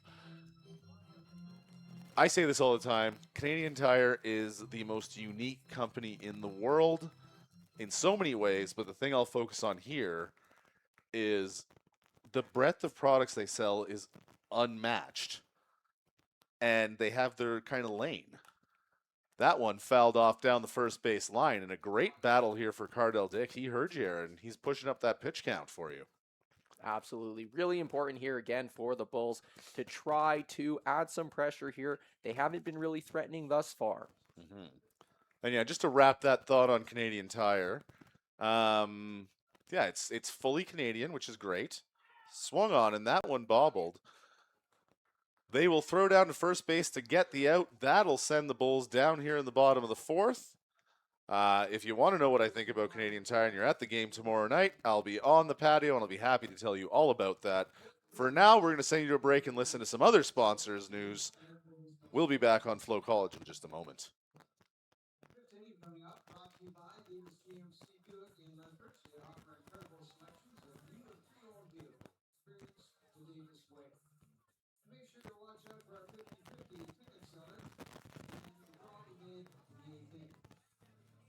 WCBL excitement, stay on the game with FloCollege. Stream all WCBL action live and on demand at FloCollege.com.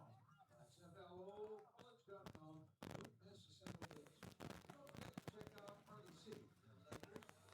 Hey baseball fans, make sure to stay up to date with your favorite teams across the league by subscribing to the WCBL YouTube channel right now. We have tons of free coverage for you over there, including daily highlights, full archived game broadcasts, daily game day previews, plus the WCBL report with myself and Joe McFarland every Wednesday. It's all in one spot, the WCBL YouTube channel. Subscribe today.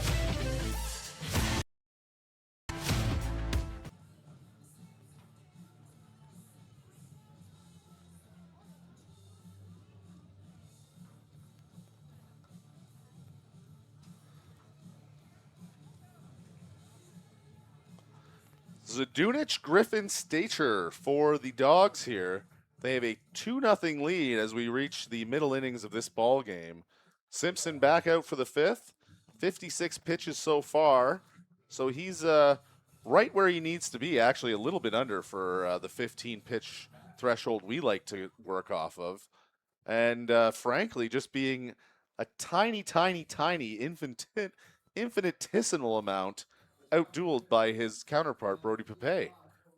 Absolutely. It's been a really good matchup here between Simpson and Pape. Something we really like to see here in the ballpark. The pitcher's really going to work here. Two top teams. What more could we ask for other than, as you alluded to, Dave, the Canada Day game tomorrow? Yes. First pitch to Zadunich, misses outside, 1-0. And this is an interesting stance. I don't know how I didn't catch it in his first at-bat, but Turner's got himself a Eucalyptus-esque stance. Or would that be pronounced Eucalesian? That's a great question. I'm a teacher, although not an English teacher, so I cannot offer too much clarity on that. Actually, I asked you on the way in, but I feel like I should ask you on the air. Are you enjoying summer so far? Yeah, it's been great. Summer gives the opportunity for other activities and a lot of other things to load on the calendar, and so really nice. We've had a bunch of rainy days so far, but we're hoping not too many more. 3-0 here to Zadunich as Simpson struggling to find the zone to begin the fifth inning. And he'll miss outside on a 3-0, sends Zadunich down to first base. And if you'll, I guess, satiate my curiosity, 2 questions, and if you can't answer or don't feel comfortable, just say let's move on. Do you have to spend a lot of time kind of unpacking, cleaning up, or not unpacking, packing your own personal effects from school at the end of every school year, or do they let you keep things there over the summer? No, yeah, I can keep things in my classroom and I just roll it over into the next year. All the items in my room get to stay. Yeah. Nice. Okay, that is good, I think, because that seems like an awful waste of time. And I do want to shout out our janitorial staff. They work really hard. They move everything out of my classroom. They clean it for me. I don't have to do anything. So shout out. That's huge. To the janitorial staff and all the hard workers behind the scenes. 0-1 to Hank Griffin. Grounded up the middle. Haney. Oh, it'll get through his glove and into center field. Zdunich adeptly runs all the way to third. Heads up play by him. It'll be runners on the corner here with none out. Second error of the day for Caleb Haney, and both of the bad luck variety. And yeah, that's impressive that they move everything for you. That's where I thought maybe they'd say, hey, you can bring it back like July 15th, but take it all out, give us a chance here. So good on them. Shout out to the custodial team at both Holy Spirit and Red Deer Public, or is that what it's called? No. Lethbridge. Yeah, Red Deer. Oh, my goodness. Sorry. I went in a time machine. And you're not even from Red Deer. That's I correct, lived eh? in Red Deer for a while, but never when I had kids. So, yeah, it's called Lethbridge Public School District, right? Yeah, Lethbridge School Division 51. Jeez. Yeah. Pardon me. I should know that. My kids are in that school district. 0-1 pitch here to shortstop Emmett Stature. Hit up the middle, and that'll be another run here for the Dogs. As their relentless approach is yielding results here in the fifth inning. They lead 3-0 now, and 3-0 for real, Aaron. Absolutely. This time it is 3-0, and as you alluded to, relentless.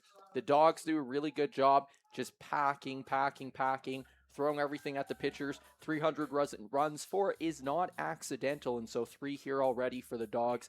As I said last time, when we thought the 3-run home run was hit, the Bulls need to make sure they limit the Dogs here, no big innings, keeping them a chance in each inning to stay alive. Back at the top lineup, Connor Croson, first pitch swinging. That's skied into center field. Sakaris up with it. He'll quickly throw it back in. That will allow Hank Griffin to advance to third base. So it'll be runners on the corner now. 1 out. Again, the Okotoks Dogs leading the Lethbridge Bulls by a score of 3-0 here at Spitz Stadium in the top of the fifth inning. I think it's tough here again for the Bulls. The pitch count has rode up quite a bit here now. 65 pitches, runners on the corners, 1 out. It'll be important for the Bulls and how they manage the rest of this game here. And so both head coach Ryan McDonald and pitching coach Miles Fletcher will have to formulate a game plan here on how they're going to navigate these middle innings. Landon Kaufman fouls the first pitch he sees towards the Bulls dugout. He'll fall behind 0-1 here. Batting with 1 out, runners on the corner. Looking to add on to a 3-0 lead.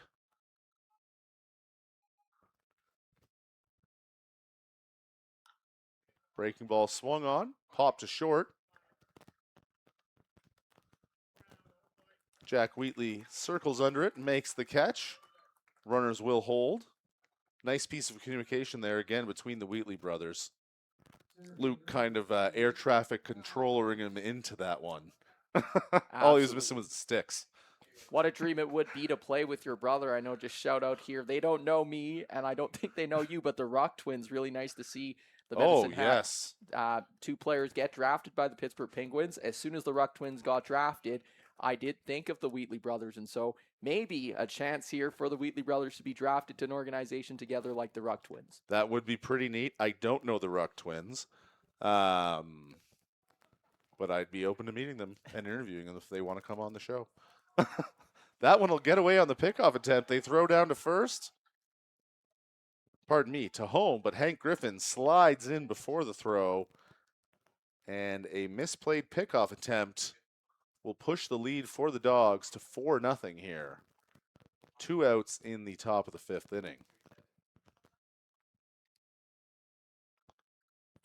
Simpson does a nice job coming back to get Landon Kaufman swinging on that one. And yes, being drafted alongside your brother, that's like dream come true stuff. For somebody who is fortunate enough to get to work with their brother in multiple. Nice throw down there. They catch Emmett Stature trying to steal. And Landon Kaufman will again get to start off the inning with a fresh at bat. The Dogs add 2. We're going to take you to the bottom of the 5th in just a moment here. It is 4-0 at Spitz in favor of the Okotoks Dogs. You're watching WCBL Baseball on FloCollege.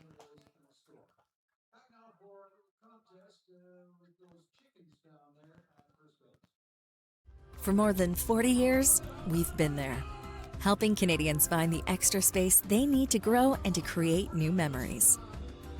Sentinel Storage. Try 4 weeks free. Details at sentinelstorage.ca.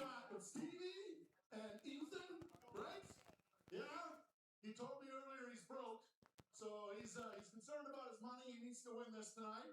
But Stevie's got good heart, so this is going to be a big race. It's going to happen. As we know, this is the Davis GMC Chicken Run. You got to touch the second base, Ethan. Remember that, man. I trust her. I'm not sure about you. You got to touch that second base. First one to third wins. Do we go? Are you guys ready?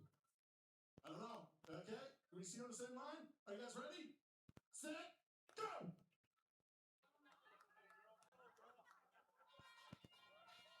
Oh, Stevie's looking like she's gonna take her at this point. Ethan's losing his chicken. Oh no! The broke kid has broke his chicken. And Stevie's got her. Give it up for both of them for playing the game with us here tonight. I hope everybody's having a blast. Big thank you goes out to Davis GMC for their longtime support of the Bulls. For your next group event, book a table on the Timbertake Terrace, a sunny spot in Lethbridge. And join us again tomorrow.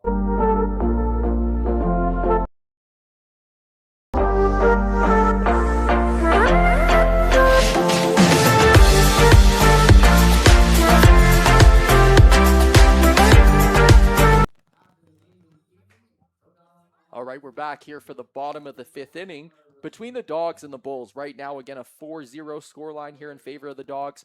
2 runs just scored there for Okotoks in the top of the 5th, and so it'll be interesting to see here how Lethbridge is able to bounce back, having conceded again 2 runs back-to-back in the top of the 4th and the top of the 5th. And so back here now batting for Lethbridge is Lee Matsuzaki, number 10. We'll see what he's able to put together here after being struck out last time at his at-bat.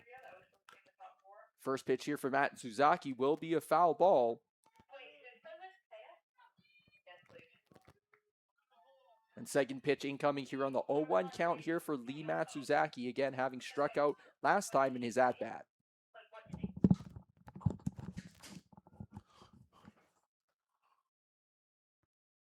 First pitch to Matsuzaki. Pardon me, second pitch, low. 1-1 now. And if you couldn't tell from that missed call there, I just came from the concourse. And I got to say, there is a good contingent of Okotoks crowd here.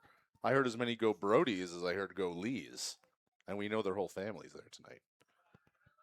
That one will miss inside. 2-1. Matsuzaki in the driver's seat now.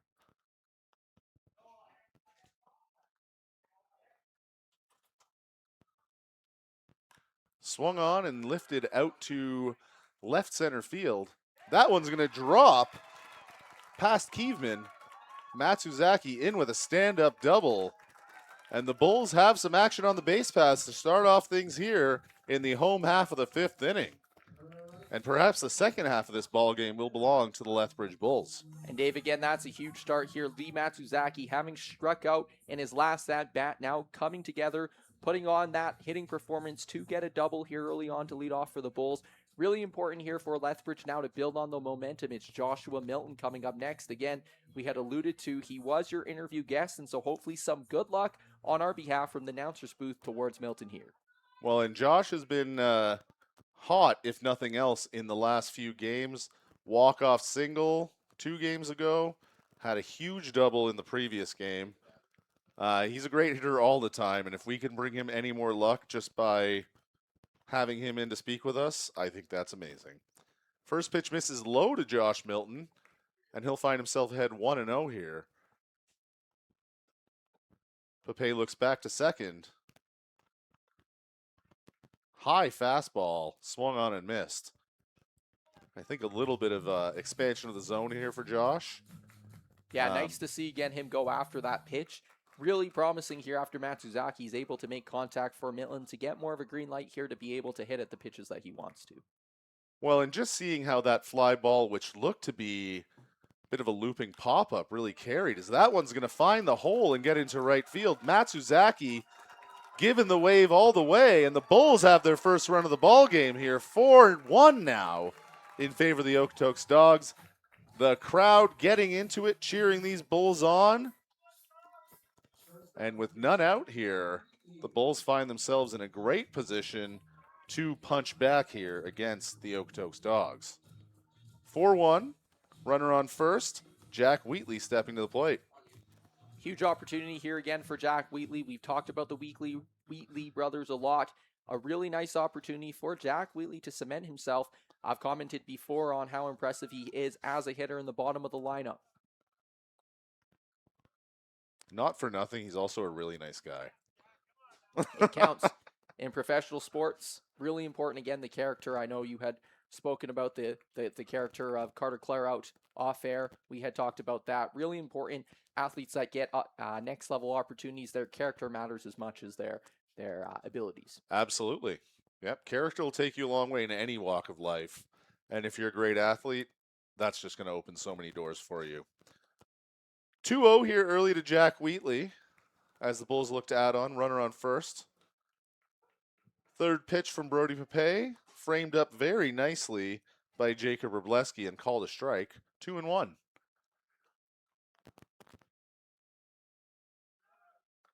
And he's off with the pitch. No throw down. Milton will find himself with an easy stolen base here. And now it's 2-2, runner on second, still none out. The Bulls doing everything they can to press the advantage here in the bottom of the fifth. Nice to see again the Bulls be aggressive here, having their runner now on second, eliminating any play maybe here where if the runner gets to first, a double play being available. So I really like that move there by Lethbridge. That pitch in on the hands, Wheatley gets to it and fouls it off over the grandstand. Second pane of glass broken today. So it'll be 2-2.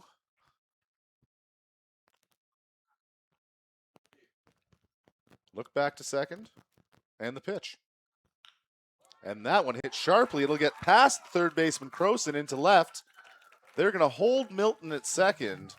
Wheatley with a big round to first. He'll run back there after looking towards second base. And even more excitement here for the crowd in Lethbridge as the Bulls, with 2 on, none out, Ren Matsuzaki to the plate. And this is a fantastic opportunity for the Lethbridge Bulls. They have gotten to Pape for the first time in this game. And we will see what happens here. First pitch, high and outside, ball 1. Really nice response here by Lethbridge. You had alluded to earlier, Dave, that maybe it would be a tale here of the Lethbridge Bulls now fighting back. And so just as you called, really nice to see here Lethbridge being aggressive on the bases, on the base pads, as well as here at the plate. Nice job by Pape to come back there with a fastball called a strike. And one thing that Eric and I discussed on the last broadcast, and I still hold this belief, the records between the two teams right now, 20-6 for the Dawgs, 15-5 for the Bulls. The 4 games that have been rained out, many, I would say, not that any baseball game is 100% winnable, but winnable games, we'll call them. And yet, you look at the power rankings, you talk to people around the league, and there's clearly this sense, and that one swung on and fouled into the parking lot, that the Bulls are just a little bit less than the Dawgs.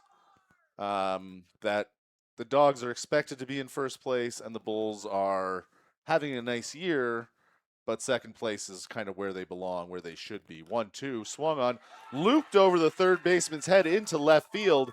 That'll plate Milton. Wheatley to second. Ren Matsuzaki drives in the second run of the inning and the second run of the day for the Lethbridge Bulls. The Dawgs lead has been cut in half here in the bottom of the 5th. It is now 4-2 with 2 runners on, none out, and that will draw a trip to the mound from the Okotoks coaching staff. Yeah, absolutely, Dave. Just on your point there, it did surprise me as well when we look at those power rankings. The Bulls 8-2 in their last 10, the Dawgs 7-3. However, again, the sentiment, as you said, seems to be the Dawgs still being the top team. I wonder if some of it is the recency bias of Okotoks being a powerhouse program. Lethbridge yet to establish themselves as one of those in the WCBL.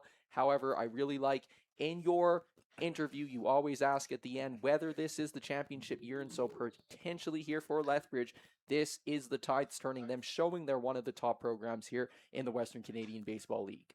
I will say, second season calling for this team, similar levels of, I guess, exposure and access over the course of the season. And not that I know what goes on behind closed doors, but I do get the sense that this is truly, as Josh said, a tight-knit team. They understand how to win. They understand how to play for each other. Luke Wheatley in now. First pitch.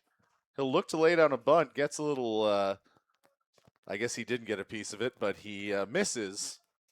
So that'll be strike 1 called on Luke Wheatley here. Runners on first and second, none out.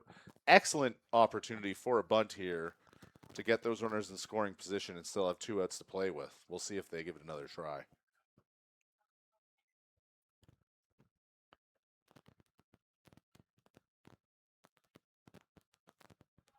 He'll swing through his second pitch, down 0-2 now. The bunt out of play for the Bulls, but still in an enviable position as they have 2 on and none out here with already 2 plated in the half inning. And that one will get away from the catcher Robleski all the way to the backstop. Both runners will get into scoring position, no bunt needed. And the Bulls retain 0 outs. So this situation just got a lot more interesting for Luke Wheatley. I assume that they discussed this potential when they were out on the mound earlier, so we'll see if the Dawgs change tack here.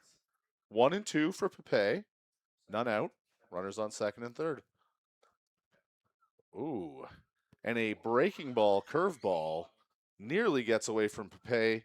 Nice jumping catch by Robleski to keep that one in his glove and keep the runners where they are. And Pepe right now really struggling here with his command. It will be important here for, again, Brody to find a pitch that he really likes. He's had some success going low and outside, and so we'll see whether he chooses to go back there. He does indeed, and Luke Wheatley finds himself walking back to the dugout with a strikeout hung on his name. First out of the inning for the Bulls, and Bernie Sakaris will step up with now 1 out and 2 on, looking to cash another run and bring the Bulls closer to evening this thing up. And again, for the Bulls here, back to the top of the order, definitely a position that they'd be happy with here. Runners on second and third, with Sakaris here looking to have some impact on the game. First pitch swinging. That'll be fouled back to the catcher. Perhaps blocked. Pardon me, a little hard to see from my vantage point at the moment. At any rate, 0-1 here, 1 out. Ren Matsuzaki on second, Jack Wheatley on third. Third baseman playing in, everyone else playing at double play depth. And Sakaris will line that one into shallow center field. Wheatley in to score. Matsuzaki chugging hard behind him. The throw in bounces off the leg of Pepe. He throws the relay into center field. Sakaris at second. 2 runs in. This game is tied, folks. 4-4 here in the bottom of the 5th. And the Bulls are cruising now. Great pieces of hitting here by the Lethbridge Bulls hitter, able to get past the infield, loop over to the outfield. They've done that on 3 consecutive hits here, and so the Lethbridge Bulls now leading 4-4, tie game 4-4, but definitely the Bulls here with the momentum. Another mound visit here. We'll see whether this is it for Okotoks. And indeed, there will be a call to the pen as the day ends for Brody Pape on a sour note after 4 great innings, struggles in the bottom of the 5th. We're going to take a quick break here. We'll be back to tell you who the new pitcher is and set us back up here. It's a brand new ball game at Spitz, 4-4 in the bottom of the 5th. You're watching WCBL Baseball on FloCollege.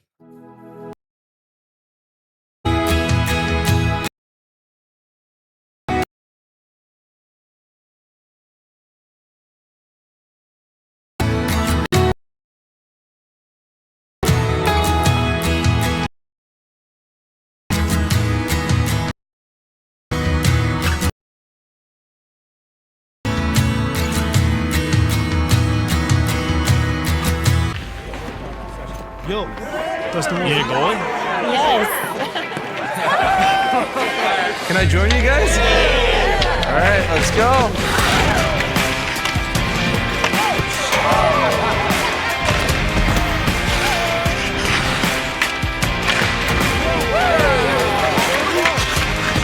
Whether it's on the ice or on our app, always play for the fun of the game. Gamble responsibly with Play Alberta.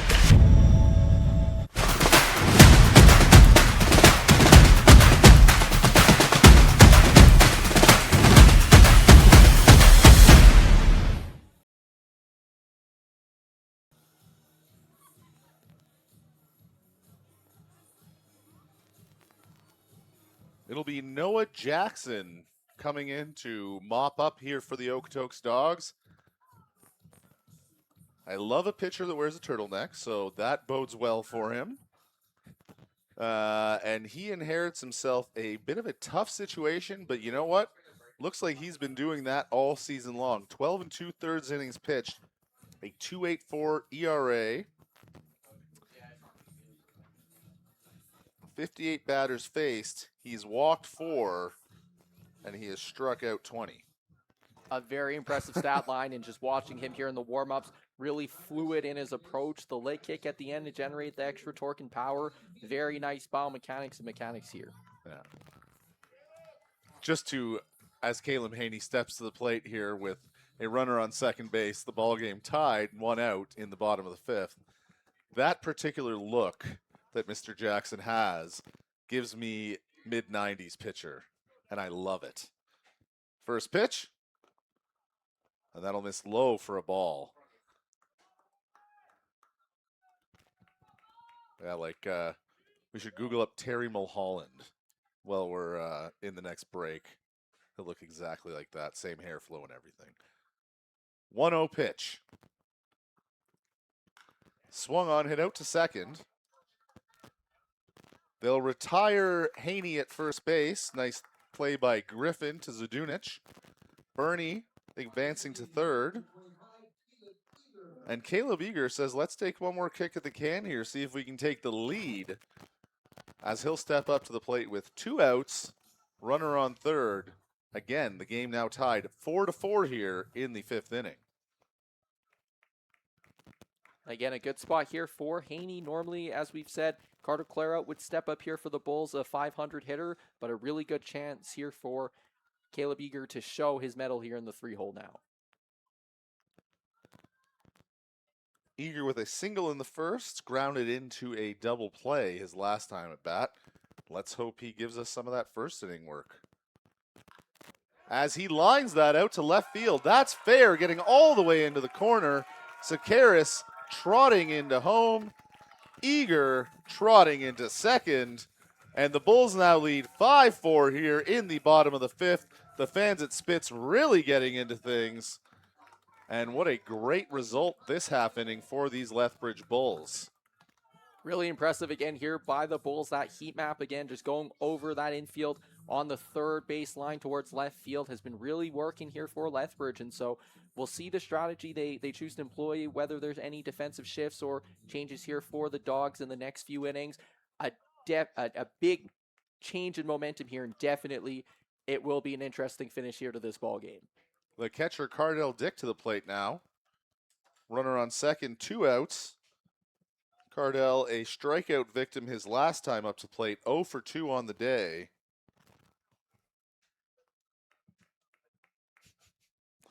I just received a text from a member of the front office that said it reminds him of Eric Gagne, and that is probably even better than my Terry Mulholland comp, to be honest with you. If he threw some glasses on this guy, some like court goggles, 100%. 1-1 here to Cardell Dick.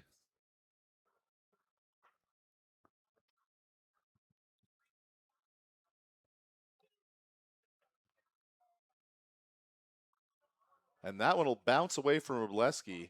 Does a nice job of directing it with his glove to keep it in fair territory right on the third base line. And Eager will not be able to even attempt to advance to third base on that one. And Dave, potentially we can do for the Canada Day game tomorrow the look-alike cam. That would be interesting to bring out, and you could give some advice and some guidance and leadership on who to select and the lookalikes sounds to fun. compare to. Yeah, okay. It's funny you mentioned that, Aaron. I do enjoy, obviously, I enjoy that kind of bantering. But I find that people don't like that all the time. It really depends who you compare them to. Now, this young man, we're comparing to Major League pitchers. He's probably psyched. 3-1 pitch to Cardell Dick here. Swung on, hit out to right field. Landon Kaufman makes the catch. Jackson is effective in relief, only allowing the one run, obviously not charged to him. But the Dawgs will find themselves trailing by a run as we head to the 6th inning. It's the Lethbridge Bulls 5, the Okotoks Dawgs 4. You're watching WCBL Baseball on FloCollege.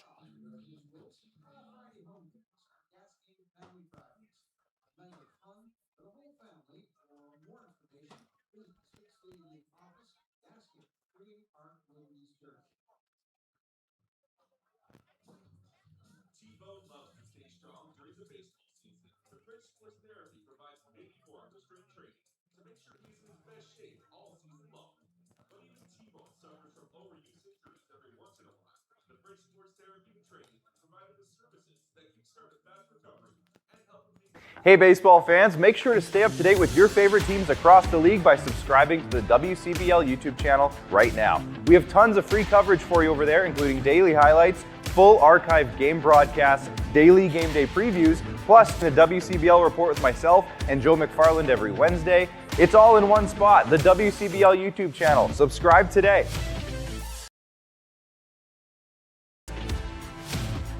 For more than 40 years, we've been there, helping Canadians find the extra space they need to grow and to create new memories.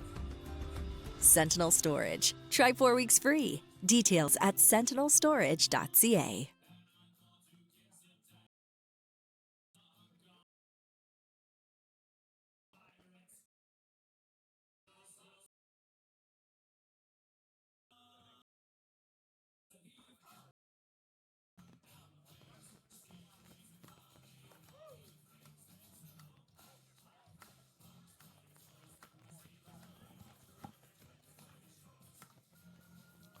Top of the 6th, and it'll be a new pitcher for the Lethbridge Bulls. A nice start for Noah Simpson. 4 runs, but only 4 hits allowed.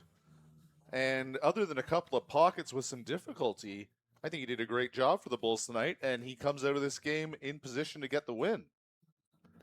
Absolutely. Again, it'll be important here for Dawson Schultz just to calm the waters here. Again, the Dawgs back-to-back 2-run innings. Important here for Dawson to find the pitches he likes, still work inside and outside the zone, but again, making sure that he's steady and finding the command early. Limited action so far for the righty Schultz. 1 2/3 innings pitched. And we'll see how he handles the situation here.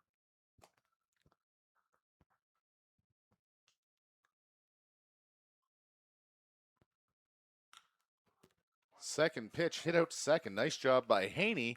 Throw across, and a great job by Ren Matsuzaki to take a little hop but stick on the base. And they will send the first hitter packing here to start the 6th inning. Really impressive there by Matsuzaki again. That ball bounced high and up on him, just making sure he took his time there to make the play there at first plate.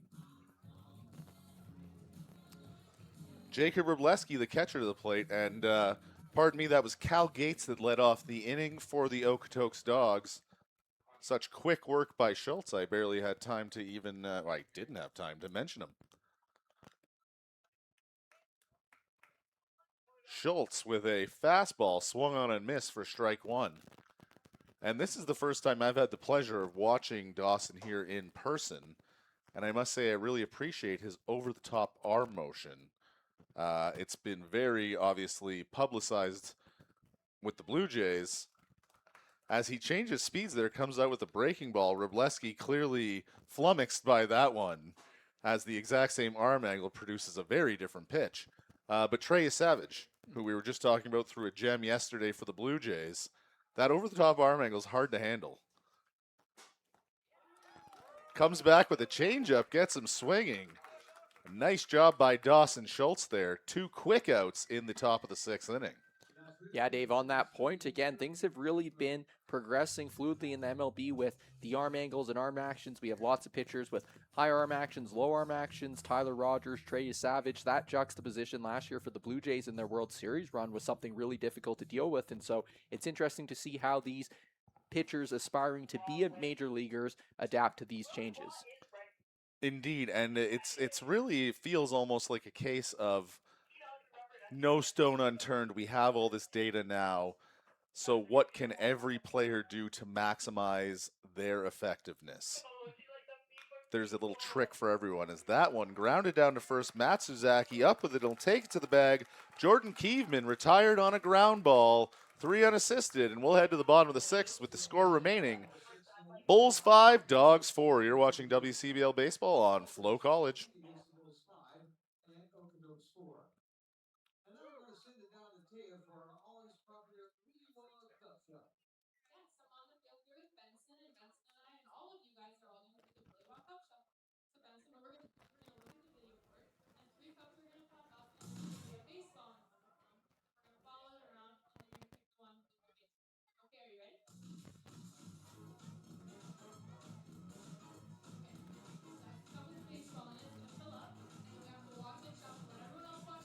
T-Bone loves to stay strong during the baseball season. The Bridge Sports Therapy provides many forms of strength training to make sure he is in his best shape all season long.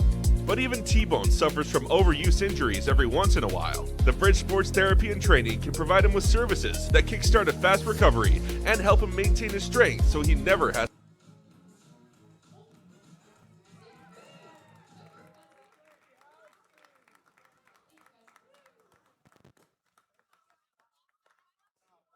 Whether you're feeding your family or above board in your business, Lethbridge BBC's here to help with a non-addictive medical effort. Find a sport therapists and an addiction you can trust. Listen in today. Lethbridge BBC Group Coaching Professional Service of Mihulo Valley.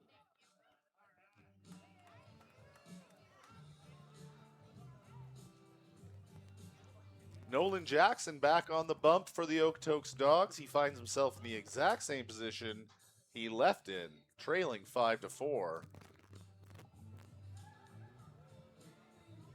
And as we get into the later stages of this game, it will be interesting to see how both teams respond and if we'll see a couple more big innings or play tighten a little bit as the score remains tight. And now it's, I think, more of a question of not making mistakes than trying to put up huge innings. Absolutely, and the pressure now rests with the Dawgs. The Bulls again with that big bottom of the 5th to get the 5 runs. Now the Dawgs find themselves trailing.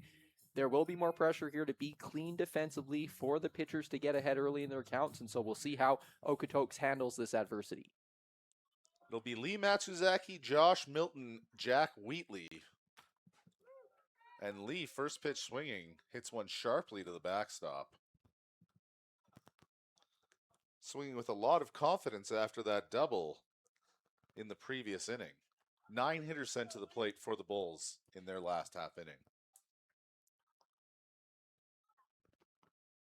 0-1 pitch bounces in front of the plate. That'll go for a ball, 1-1 now. And Dave, it's always huge for, again, the psyche as an athlete, especially in baseball, to see some of your teammates get rolling. Really is important here, as you had said. Joshua Milton alluded to how close the clubhouse was, and so really nice here for all of the boys to see each other get a hit and find some success with the bat. Yes, I think you hit on something very, very accurate, but also a great point yet again. Lee Matsuzaki sharply into right field. That one's going to get almost to the warning track, but he'll be held up a single. Good job by Landon Kaufman to cut it off and get the ball in quickly.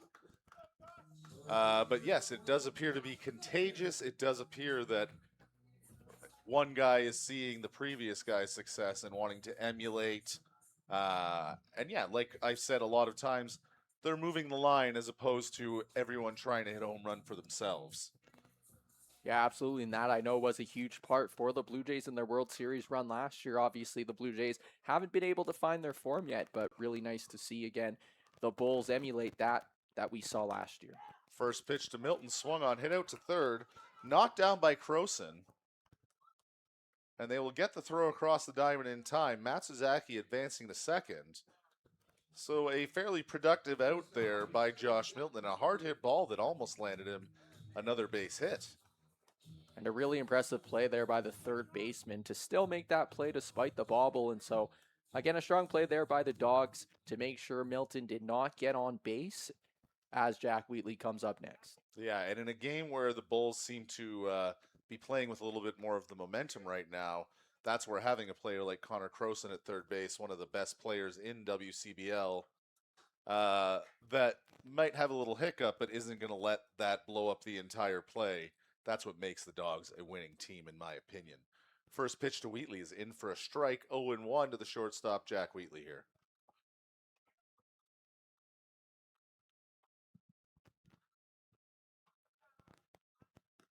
And that one will bounce as well. Second bounce pitch of the inning for Nolan Jackson. He's scuffling at the dirt at the front of the mound a little bit. I will note, and this is without even looking at any of our assets here, our research, I suppose. He's notably shorter than every other pitcher that's been in this game so far, but he does seem to be using the same landing spot. Oh, a nice hit by Wheatley. That'll get through the middle. Matsuzaki held at third. Wheatley in with a single on a hard hit ball. And it would appear with the hold that the Bulls are going to try and play for a big inning here with one out. Absolutely nice to see again the Bulls attack different areas there after going towards that left field line now towards center field. Really nice to see again the spray chart being spread out. That will work in their favor here in the late innings. And to comment on your point on the Dawgs pitcher, really again interesting and smooth mechanics. And as you said, despite the change in difference in stature, the landing point and the ball mechanics of it seems to be the same. Mm-hmm.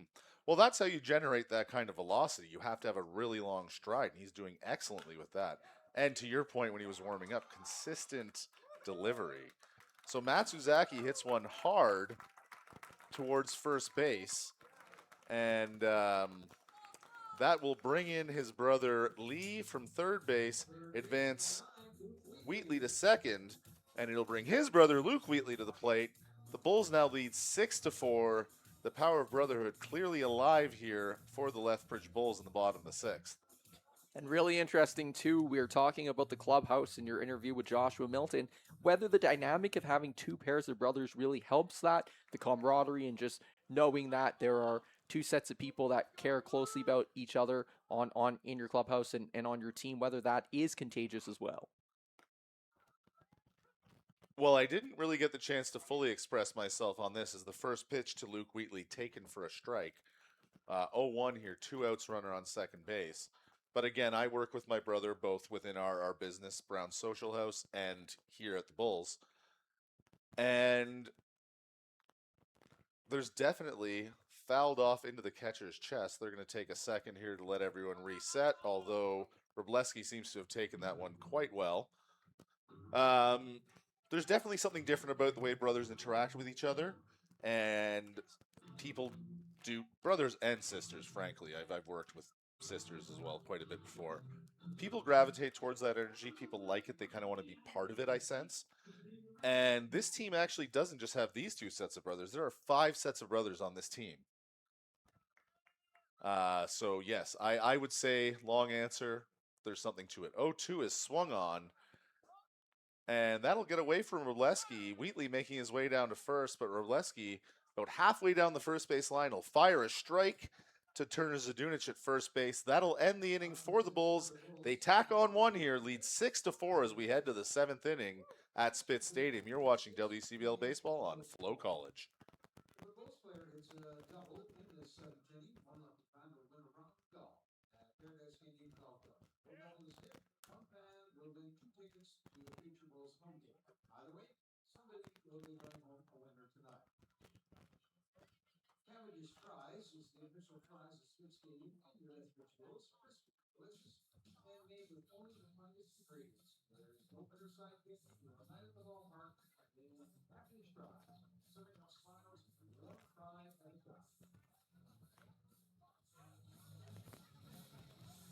Make sure to stop by House Sweets for delicious sweets and treats. House Sweets is the proud sponsor of T-Bone's House Sweet Spot and your provider for all things sweet at each Lethbridge Bulls home game. House Sweets has something to satisfy every sweet tooth, so make sure to check them out, located at 314 5th Street South in Lethbridge. And stop by T-Bone's House Sweet Spot at Spitz Stadium.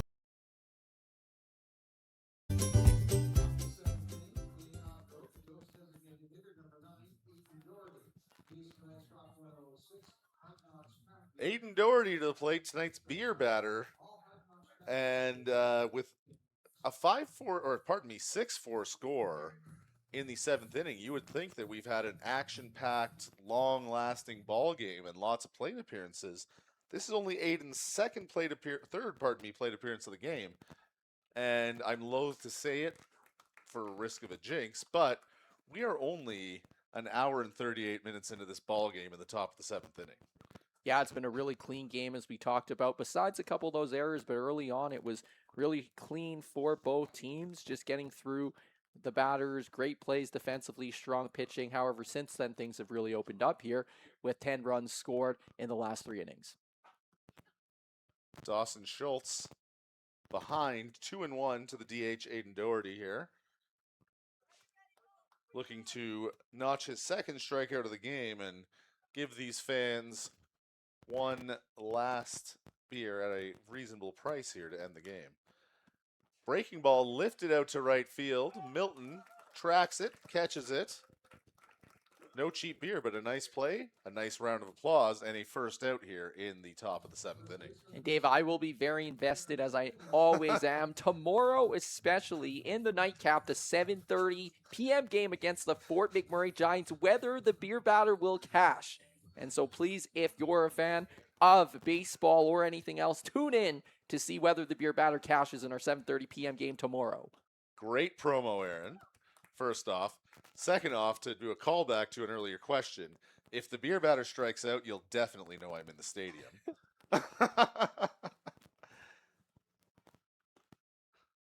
1-1 now to Turner Zadunic, the first baseman.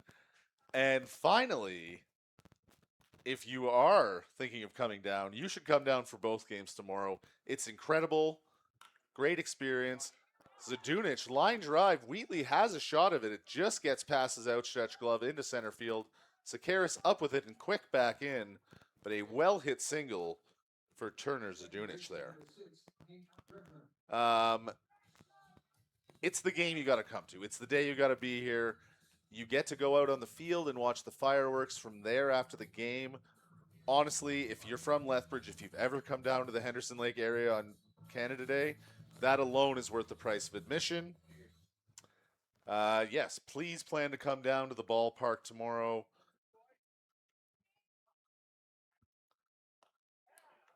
First pitch to Hank Griffin, swung on and missed. Yeah, it's the place to be. That's simply all there is to it. If you have your FloCollege subscription, it's generally about 3 batters behind, but check out the pregame show, check out the postgame show, check out the interviews. Heck, if you're in the stadium, come on up to the media room. Jay and I will be here in the morning, or I guess the afternoon. Aaron will be in here in the evening, and I've let him know that if the game gets a little slow, let's say, I'll be in to join him for a couple of innings to shoot the breeze, let's say. And what an opportunity we'll have. Again, I agree 100% with everything you said, Dave. Just note, if you're a viewer and you've been really tuning into us, You cannot park in Dave and I's parking spot. If you Yes, figured thank out you, where Aaron. that is, Thank you. you'll have to really come and see whether you can figure it out where it is, but reserve parking now for us too. Absolutely. And we actually essentially drove in a convoy to the ballpark today because we picked each other up somewhere on 6th Ave and drove in a line the rest of the way. And yeah, it was fun pulling into our spot side by side, I got to say. 1-2 pitch. Griffin does a nice job of taking that breaking ball. As it late break, he started to think about offering at it, turned the shoulder, but did nothing else. So now 2-2 here. 1 out. Zdunic taking a lead off of first base. And that one will be looped out to shallow center. Wheatley chases after it, picks it up on a bounce, and it'll just be station to station there for Zdunic. First and second now. 1 out, and a little bit of batted ball luck here for the Dawgs. The line drive from Zdunic, obviously no joke, but Wheatley was very close to catching it. And then a Texas leaguer that gets them here first and second with 1 out. Good resolve here for the Dawgs to come back after being blanked quickly in the top of the 6th inning. Have 2 runners now on base. First pitch from Dawson Schultz to Emmett Stacher is taken high for a ball. And yes, again, to bring up one of your favorite terms, this likely will be the TSN turning point of the game here. That one swung on, hit foul right to the TimberTech terrace. I mean, I don't think I have to spell it out for you, Aaron, but this is a audio and visual medium, so I have to talk. So I'll spell it out for the fans. If the Bulls can scratch across 1, even 2 runs here, it's still a pretty even ball game. It'll be rather demoralizing as that one gets away from Dick, throw down to second, little bit high. Wheatley does a great job to keep it in front of it, but it will now be second and third here, 1 out. And the scenario I was in the midst of describing becoming more likely by the moment. If the Bulls are able to get out of this inning, however, retaining their 2-run lead with 2 innings to go, statistically puts them in a much better position to win this ball game. Absolutely, and some maybe late fireworks we'll see in the end of the inning here before Canada Day tomorrow. The warm-up fireworks. If it's Canada Day Eve, then I guess it's only fair we have some warm-up fireworks in addition. Dave, I am actually really curious your answer to this. I know you had mentioned how much of a fan you are of Canada Day. Would you put Canada Day above Christmas in your holiday rankings? Oh, God, no. They're very different, though, I will say. As much as I enjoy spending Canada Day with my family and participating in this family tradition that we've had, Canada Day for me is about that one lifted out to right field. Milton settling under it. He'll make the catch. Zdunic breaks from third. Throw in is cut off. They will hold Griffin at second, concede the single run. And now with 2 outs, the score 6-5 in favor of the Bulls. There's a runner on second base. Emmett Stacher doing a great job driving in a run there with a sac fly. And as Connor Croson comes to the plate, there will be a quick strategy session at the mound between Dawson Schultz, Josh Bergman, and the infield. Now, to answer your question, Aaron, Canada Day is about, that'll be the day for Dawson Schultz, pardon me. I will finish this off, send us to break. We'll come back with a new pitcher. Canada Day is about the crowd, about the fun, about being out in public, around other people, and interacting with everyone. Christmas for me is very much an insular family doing that day. So different things, love them both. We here. Oh. Yes, new pitcher into the ball game. He's hold on a moment. There will be a new pitcher in the ballgame. We'll give him a moment to warm up. You're watching WCBL Baseball on FloCollege.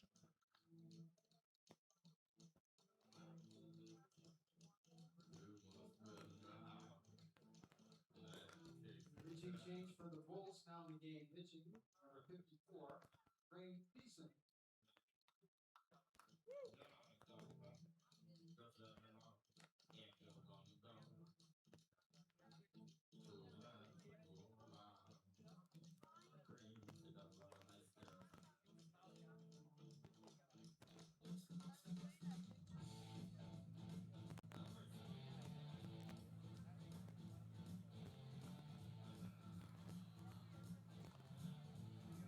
For more than 40 years, we've been there, helping Canadians find the extra space they need to grow and to create new memories. Sentinel Storage. Try 4 weeks free. Details at sentinelstorage.ca.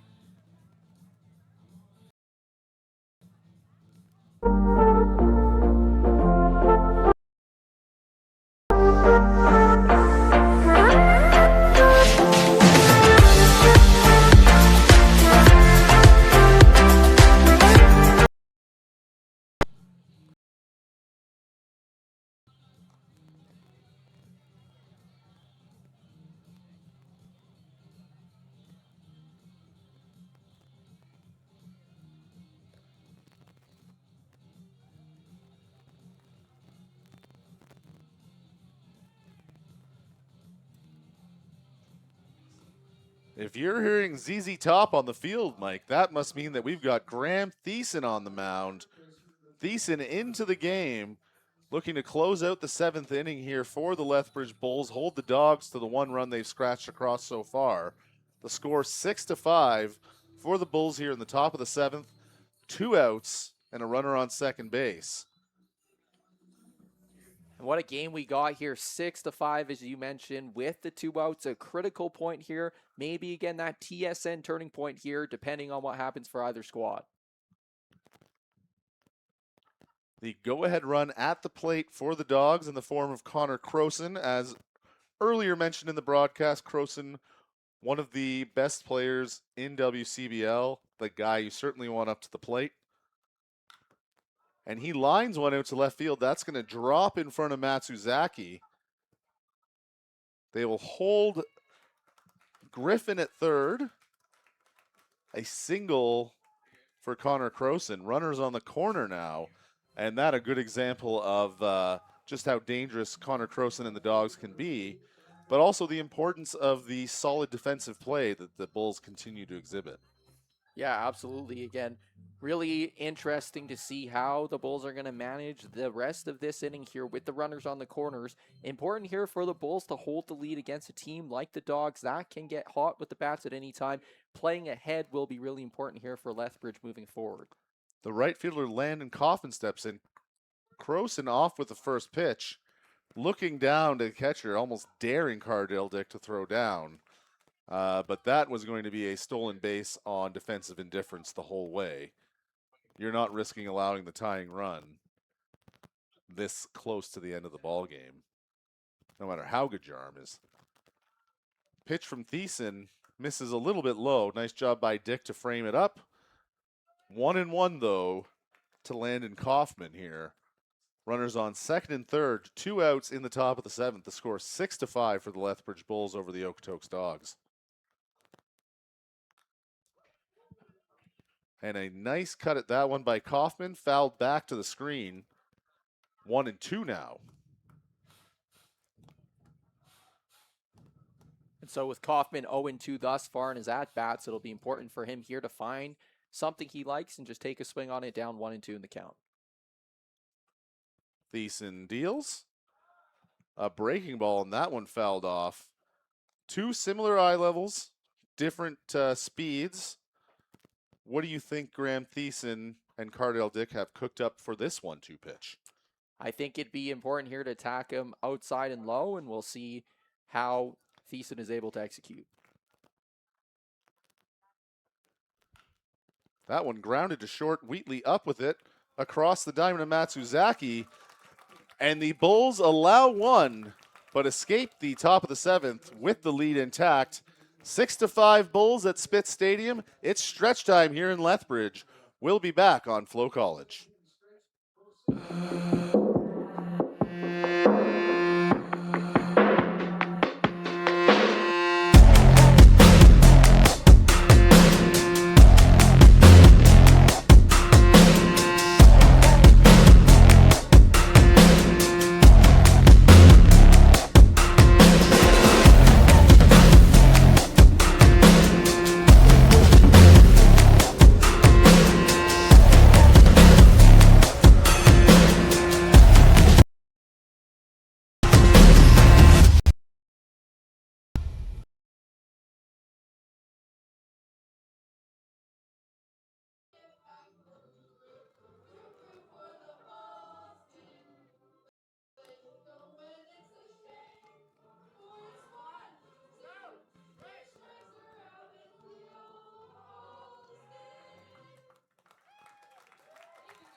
change for Okotoks. Now pitching number 30, Max McCurry.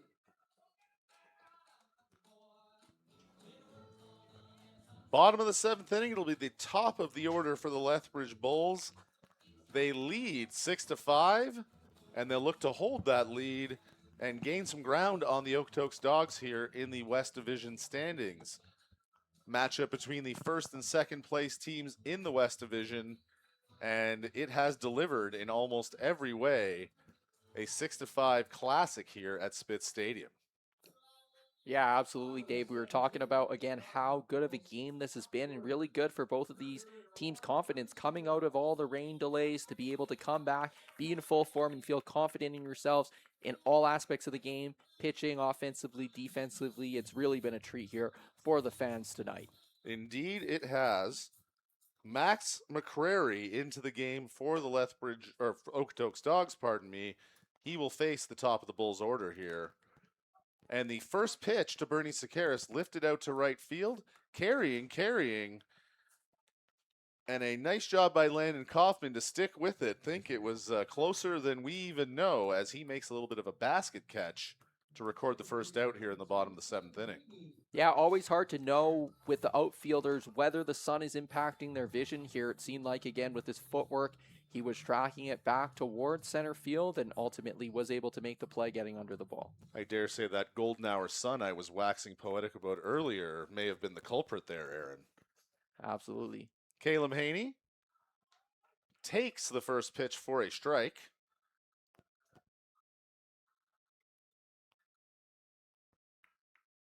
Have you had the opportunity to attend many games or any games not on the broadcast yet this year? No, not this year off the broadcast for the Bulls, no. Fouled off the foot by Haney, 0-2 here. They'll take a walk out to deliver some new baseballs as Haney recovers.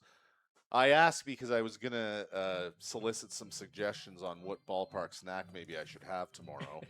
Generally, when we're in the booth, I keep it to candy bags, water, and that's about it because no crunchy things in the booth, nor anything that takes a long time to eat. But yeah, I mean, I'm going to have something. I'm going to be here for a long time tomorrow. For good things about the poutine.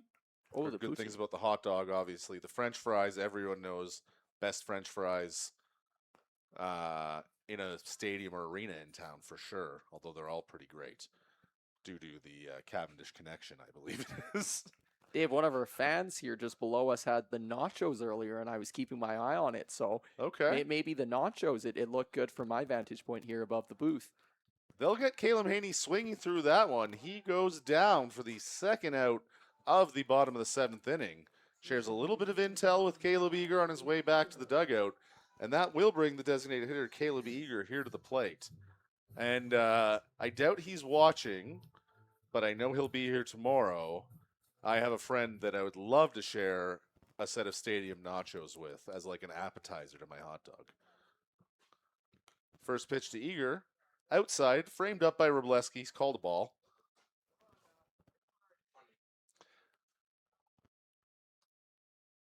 And a nice job by McCrary to move quickly here through these Bulls hitters.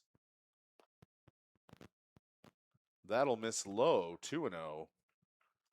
And he's locating in nice spots around the zone, but not giving Eager much to swing at here. Yeah, nice to see how the Dawgs are attacking Eager. 2 for 3 thus far in the day in that 3-hole spot. He's been a threat.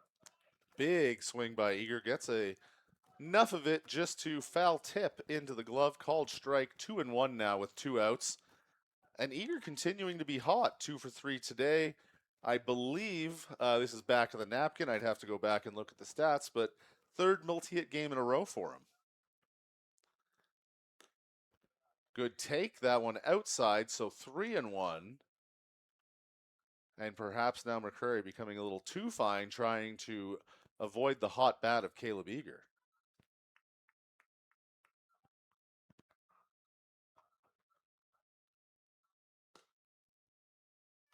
And Eager takes inside, tosses the bat and the padding aside. This inning will continue with a base runner on first and the catcher, Cardell Dick, stepping to the plate. And Dave, again, really impressed with Caleb Eager. Again, the bull strategy, having had Carter Clare out hitting 500 plus before in the 3 spot, for Eager to be able to hold with the productivity he's been having is very important for the psyche, the rest of the Bulls hitters, to know that that 3 spot is still producing in the way it was with Carter Clare out. Yes, they haven't really missed a beat, to your point there. Cardell Dick, first pitch swinging. That one fouled out of play into the picnic table area there on the first baseline side. That's an underrated spot to sit too, quite honestly, those picnic tables. No coverage from the sun, so you want to pick a cloudier day or like bring a parasol perhaps, or hats. Sunscreen definitely, always. That's a ballpark must. Dave, I'd love to see you make a play on the TimberTech Terrace tomorrow here towards right field. Oh, with your glove, I'd like to make you see. Okay. I'd love to see you make that diving play, and with me standing here right beside our director, we could maybe zoom in. Maybe I'll learn how to use it myself. We can zoom in and get you catching that fly ball in the right field. That would be good. 0-2 to Dick. Called strike 3. That'll end the 7th inning. Bulls lead 6-5. We're heading to the 8th. On FloCollege, you're watching WCBL Baseball. We'll be right back.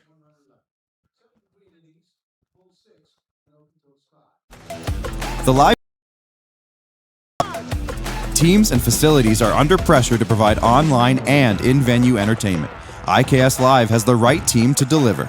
We provide service across North America and produce the best fan experience in the seats or streaming to you.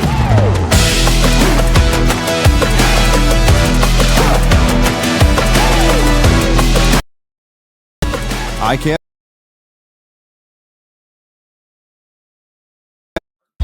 Have you ever wondered if there's one thing that connects people from across our province? Something that connects the coffee shop to the spray park, or the brewery to the rodeo, the campground to the sports field. It's pretty amazing when you think about how it's all connected, because it truly is. And it's all we think about, so you don't have to.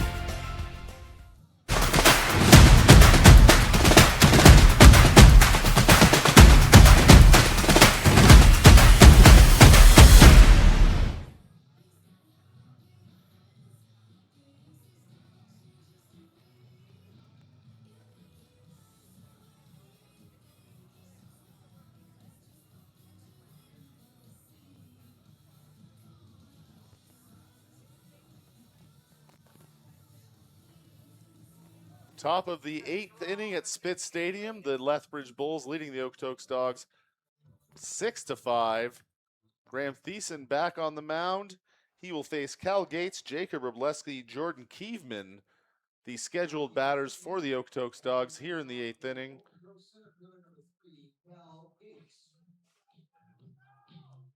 The Bulls 6 runs on 10 hits. The Dogs 5 runs on 7 hits. And the first pitch to Gates taken for a ball. Huge point here in the game. Top of the 8th here. Can the Bulls hang on to their momentum? Up 6-5. Can Graham Thiessen keep on working an effective inning here leading into the 9th?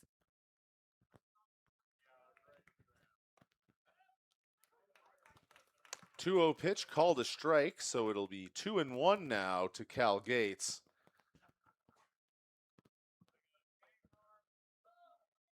And yes, limiting base runners, keeping the pace of the inning going is going to be crucial here for the Bulls. They're navigating a difficult stretch of the Bulls lineup, even with the home run already today.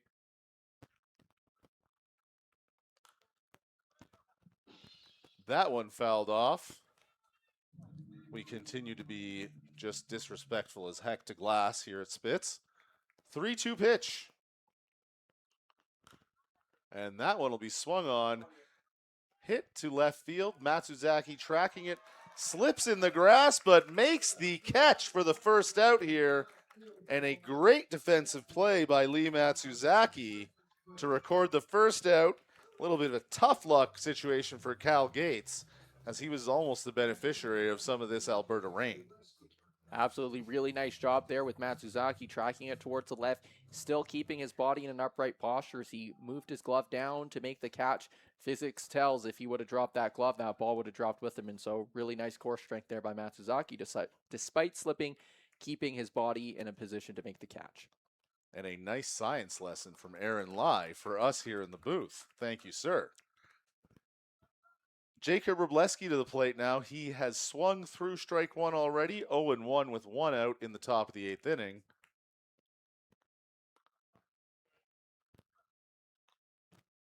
And yeah, taking even the science out of it, the core strength to be able to do that is impressive.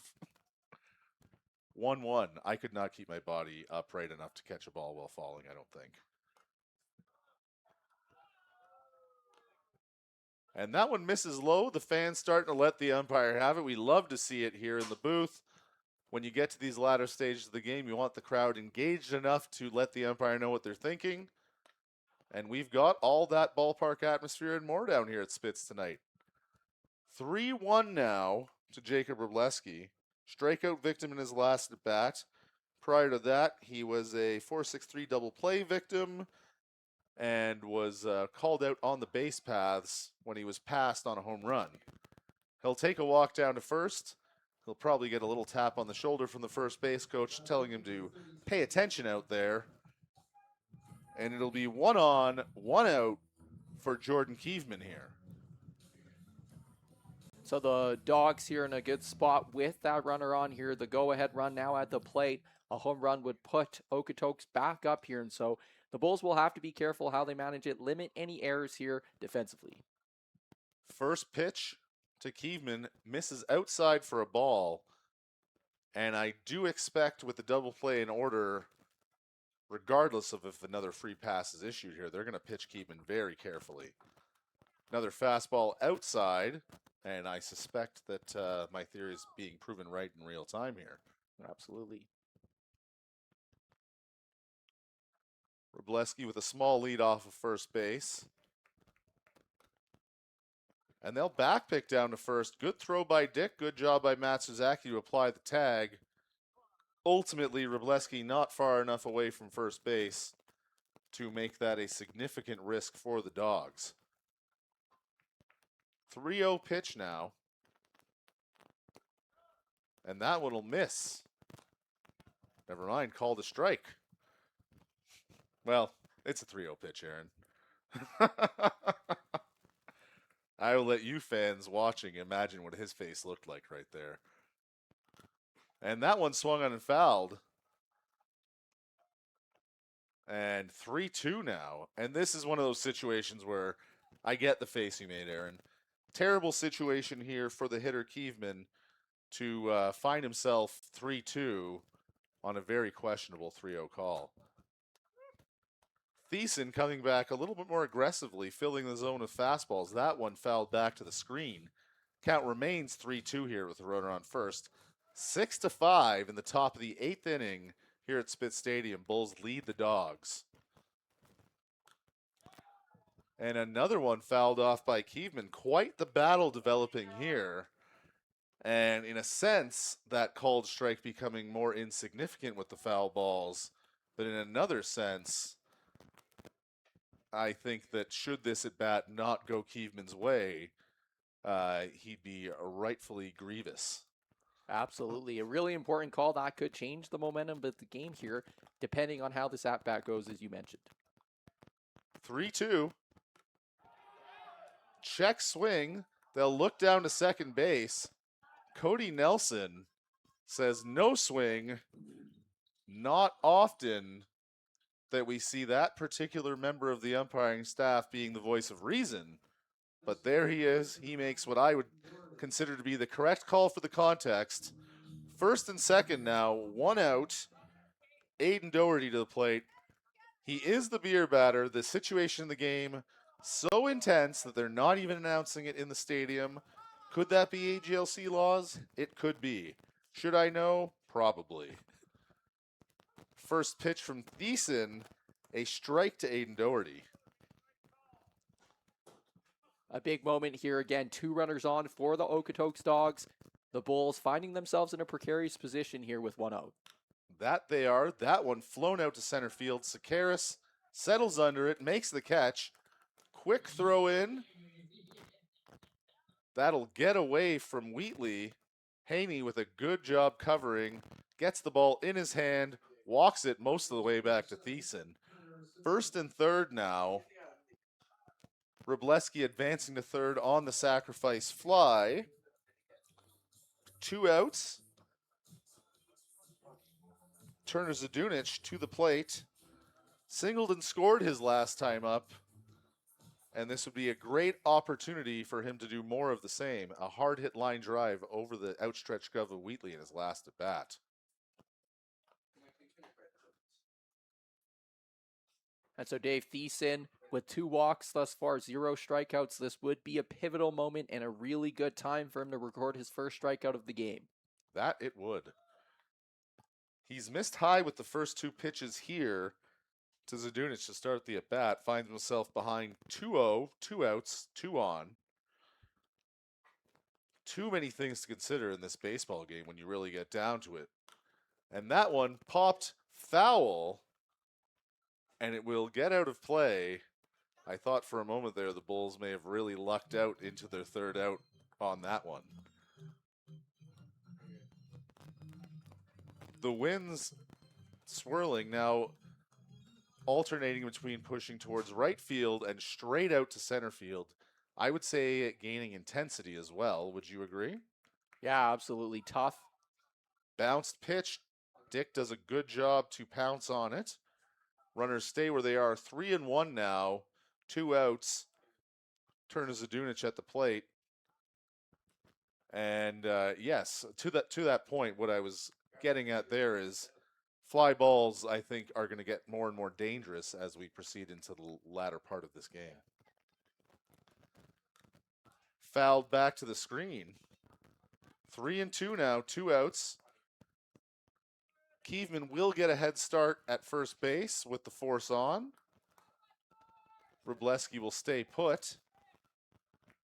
And it is a great time for a challenge pitch here for the Lethbridge Bulls. And that one flown out to right field. Milton charging, Haney backpedaling, makes the catch in shallow right. The Bulls put up another 0. They'll head to the dugout with the lead. We'll be back with the bottom of the 8th in just a moment. It's 6-5 at Spitz Stadium. Bulls lead. You're watching WCBL Baseball on FloCollege. T-Bone loves to stay strong during the baseball season. The Bridge Sports Therapy provides many forms of strength training to make sure he is in his best shape all season long. But even T-Bone suffers from overuse injuries every once in a while. The Bridge Sports Therapy and Training can provide him with services that kickstart a fast recovery and help him maintain his strength so he never has to miss a game. Make sure to check out the Bridge Sports Therapy and Training. Street South in For more than 40 years, we've been there, helping Canadians find the extra space they need to grow and to create new memories. Sentinel Storage. Try 4 weeks free. Details at sentinelstorage.ca.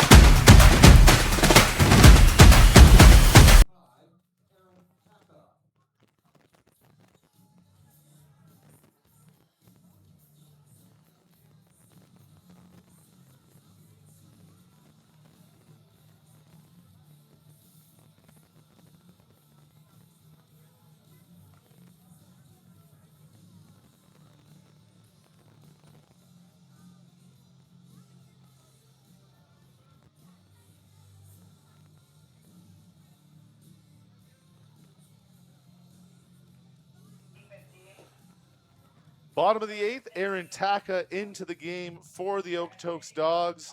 They trail the Lethbridge Bulls 6-5 here. We're getting to the nitty-gritty at Spitz in a matchup of the 2 top teams in the West Division. The Dawgs entering action today 20-6 on a 6-game winning streak. The Bulls 15-5 on a 5-game winning streak. Someone's having their streak snapped here in the next 45 minutes or so. And as we know, I am biased, but I really hope it's the Dawgs. Yeah, absolutely. As you mentioned, Dave, Aaron Taka coming into the game, 5.2 innings pitched thus far, giving up 4 hits, 4 walks, alongside 3 strikeouts. And so this will be a high leverage situation here for Aaron Taka against the Bulls lineup. It'll be Lee Matsuzaki, Josh Milton, Jack Wheatley, the scheduled batters for the Bulls here in the bottom of the 8th. And hearing the stats you've just quoted to me, I get the sense that he's going to be stingy with the runs, but the strategy is work some at-bats here. He's not going to strike you out, and maybe you just need to see enough balls. Now, as we say that, Taka comes in with a nice, zippy little fastball called strike 1 here to Lee Matsuzaki. The numbers only tell you so much. You got to have the eye test, too. I guess that's the lesson there. Comes back with another fastball called strike. They look a little low. Matsuzaki asking a question. I think they're right at the knees, and he is coming in like that ball's on you before you know it. Taka looks in for the sign, winds, and gets Matsuzaki swinging. He'd resigned himself to the fact that the fastball there was going to be called a strike, and he was just a step behind it. Let's hope Josh Milton observes something there, but at any rate, good news for the Okotoks Dawgs, bad news for the Bulls and their fans here at Spitz. It'll be 1 out, none on. Josh Milton to the plate. Milton 1 for 3 with an RBI single today. Yeah, Dave, again, it did look low. We saw Matsuzaki on that last take have to bend his knees, and so maybe the strike zone a little different than what it was at the start of the game. And to that point, I think sometimes with certain pitchers and the way a ball comes out of their hand and gets to the plate, it's just one of those things you know when you see it. And those look like strikes. Whether they actually are in an ABS environment, who knows. 0-1 pitch. Comes back with a breaking ball. More of an off-speed pitch, I suppose. Anyway, Milton in front of that one, 0-2. And Milton definitely did a good job of recognizing the swing at the first one. Fouled it off. He was actually a little bit in front of it. And this a nice little situation for Taka there. Comes back with the fastball, misses outside. Milton doing a bit of a shuffle to indicate, do that again over the plate, and I'm going to make you pay for it, buddy. And we will see. One of the longest bat raises I've seen him do in his pre-swing routine in a little while. And he comes back with the off-speed pitch. Milton just waves at it, fouls it off. And again, not to be too much of a homer, but I am a homer. Everything I'm seeing from Josh Milton this at bat says to me that he's going to do something big here in this AB or go off hard tomorrow. He's dialed right now. And Dave, we do have to mention you did interview him in the pregame interview, and so some good vibes going his way. Great check swing there. Ball darting out of the zone at the last minute. Milton checks the swing up. No question in the body language of first base umpire Cam Hampton. That was a checked swing the whole way. So 2-2 now. Taka looking in for the sign. And that one swung on a little bit late, and that's going to be fouled into the picnic area. And for about the 15th time in this game, a great battle developing here between a pitcher commanding the zone well and a hitter who's patient and waiting for something to hit. Oh, a little off-speed pitch. Milton, a little bit of a nubber at it, hits it back to the pitcher, Taka. Easy catch for him. Milton is set down, little smile on his face. That's baseball. And it'll bring Jack Wheatley to the plate here with 2 outs. Wheatley 2 for 3. 2 singles, a run scored. Takes a big hack at that one. And it gets into the stomach of Jacob Robleski.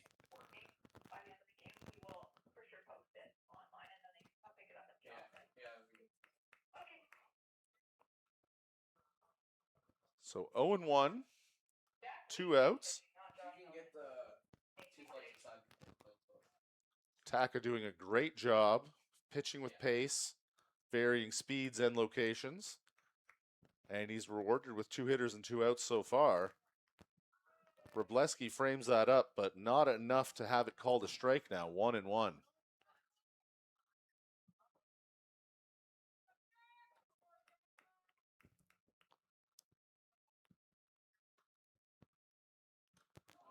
That one will run inside. Wheatley getting out of the way quickly there. I feel like he's probably feeling his fingers are just a touch colder than they were before that pitch. Or hotter, I don't know. You're a science teacher. Tell me this. Fastball comes in. Will the wind make his hands colder, or will the velocity behind it, as that pitch taken for a strike 2-2, make his hands hotter? I realize it's probably or like microscopic either way. But yeah, what's the theory behind that? I think the biggest thing is if it was isolated without him moving his hands, yes, the generation of force and friction would add heat. Lost it. Energy is heat. 2-2 waved at, gets past the catcher to the backstop. Wroblewski doing a great job to recover, get the throw down. Nice catch by the first baseman, Turner Zadunic. Wheatley is retired to end the 8th. We're heading to the 9th. The Bulls hold the lead here, 6-5 at Spitz. We'll be back to bring you the thrilling conclusion of this ball game in just a moment on FloCollege. The live teams and facilities are under pressure to provide online and in-venue entertainment. IKS Live has the right team to deliver. We provide service across North America and produce the best fan experience in the seats or streaming to you.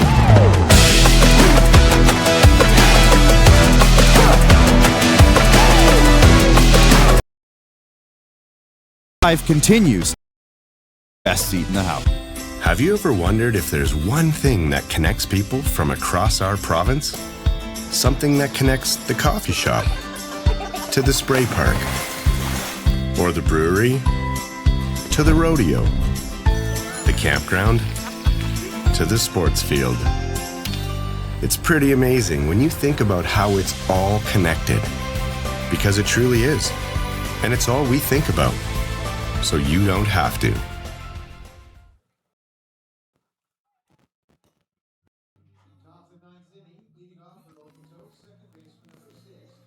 Top of the 9th inning, Bulls lead by 1. Grant Thiessen back on the mound here in the 9th. And he will be facing Cal Gates, Jacob Wroblewski, Jordan Kievman. That doesn't sound right. Pardon me, Hank Griffin, Emmett Stacher, Connor Croson. A difficult stretch of the lineup here for Thiessen, as he will look to get the lengthy save. Or perhaps it would be the win. I guess we'll have to... No. Win's going to go to Dawson Schultz at this point. However, still plenty of baseball to play here. 2-0 to Hank Griffin. Thiessen rocks and fires, and that one popped foul. Both Wheatley brothers chasing it into foul territory. They will get all the way over to the fence. They'll even be joined by Lee Matsuzaki, but that one's going to get out of play. Something really nice to see, Dave, again, is just habits. We talked about this in some earlier games, just the Bulls. Those habits, really important. Even that ball that looked like it was going to clear foul territory. Both of the Wheatley brothers working hard to run from left field, as well as the shortstop position. Really nice to see the Bulls develop that culture where the habits are more important than the results. Certainly. Off-speed pitch lifted to center field. Sakaris, couple steps back, settles under it. Easy catch for out number 1 here. And the Dawgs finding time running short as they trail by 1. 6-5 here in Okotoks. 1 out in the top of the 9th. 2 more outs here for Lethbridge to get. It'll be interesting to see how they manage the game, what signs are called here for Thiessen as they look to get these next 2 hitters out for Okotoks. Shortstop Emmett Stacher to the plate. RBI single in the 5th. 0 for 2 otherwise, so 1 for 3 if you're doing math. And he finds himself down 0-1 here. Thiessen delivers. Off-speed pitch misses outside. Elicits a few comments from the crowd here. You can tell they're excited.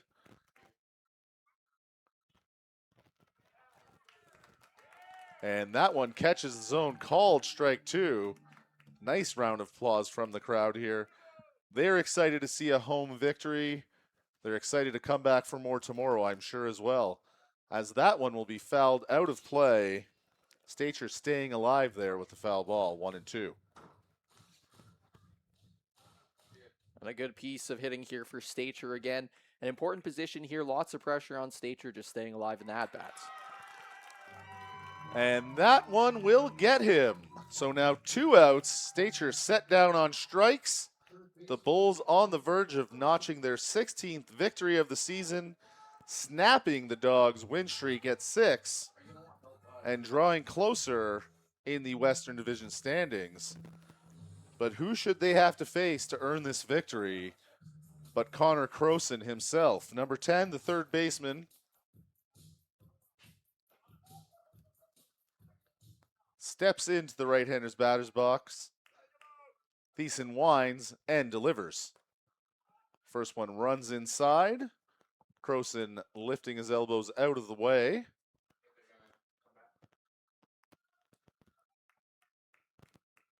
Oh, and Thiessen working quickly actually has time called because Croson was not ready, even set in the batter's box before Thiessen started his windup. Here's the pitch. A breaking ball swung on and missed. 0-1. 1-1, pardon me. And you can hear after every pitch the crowd getting more and more amped up, ramped up to celebrate this victory.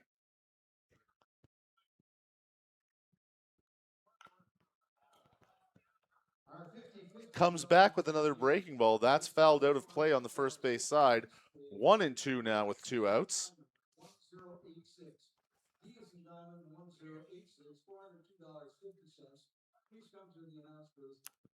Thiessen has the sign.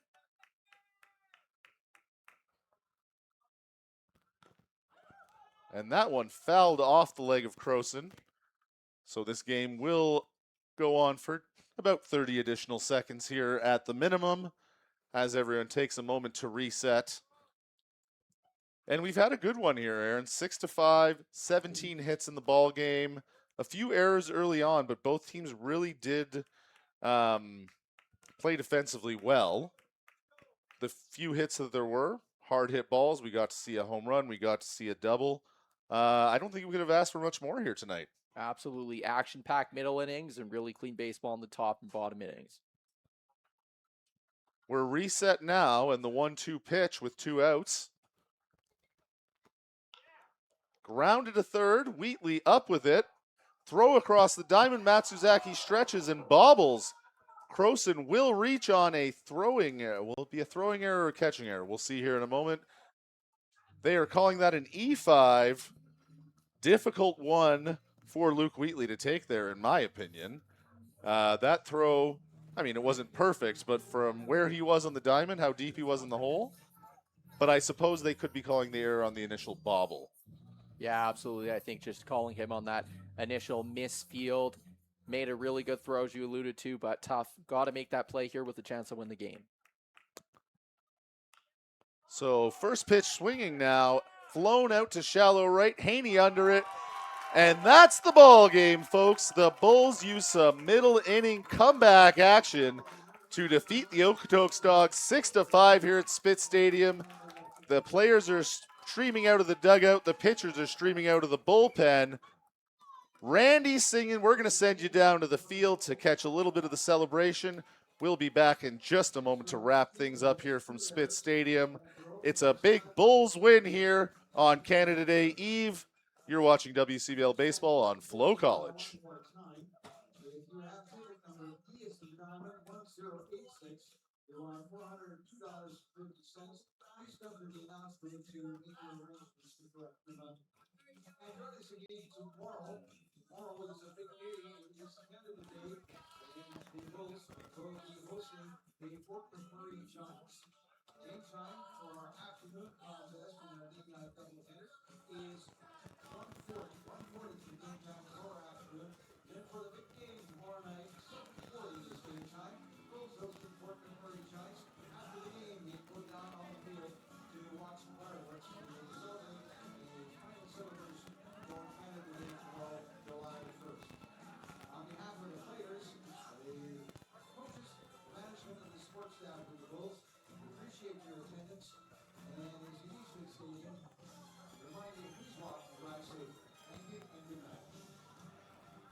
Welcome back inside the broadcast booth here at Spitz. A 6-5 victory for the Lethbridge Bulls over the Okotoks Dawgs, and we were treated to a heck of a ball game here, Aaron. Really nice game, Dave. As we said in the pregame, the top 2 teams in the West Division in the WCBL, and they really delivered here. High quality action, both offensively and defensively. What a game. Absolutely. As we always do, we'll pick a player of the game for each team. Aaron, you've got the Bulls tonight. Who did you think was the best? I'm giving it to the first baseman, fill-in, Rain Matsuzaki. Fantastic job at first base as well as offensively as well. 2 RBIs, a hit. Great job there by Rain Matsuzaki. Absolutely couldn't agree more. Great to do it in front of his family here, too. I look forward to hopefully meeting them tomorrow. For the Okotoks Dawgs, they spread their performances a little bit more evenly across the lineup. They had pretty good pitching across the board as well. I'm going to give player of the game to Jordan Keefman. He hit the home run. It was an impressive shot. Played a solid defense in right field as well. At any rate, like you said, a great ball game played between 2 great ball clubs. If you like great ball games, we're going to have 2 for you tomorrow. Both Lethbridge Bulls against the Fort McMurray Giants here from Spitz Stadium. 1:30 and 7:30 first pitches. Jay and I on the day call. Aaron on the night call with a possible cameo by me. We hope you'll join us then. Thank you for joining us tonight. I'm Dave Lachance. And I'm Aaron Lai. Thanks a lot, folks. We'll see you next time.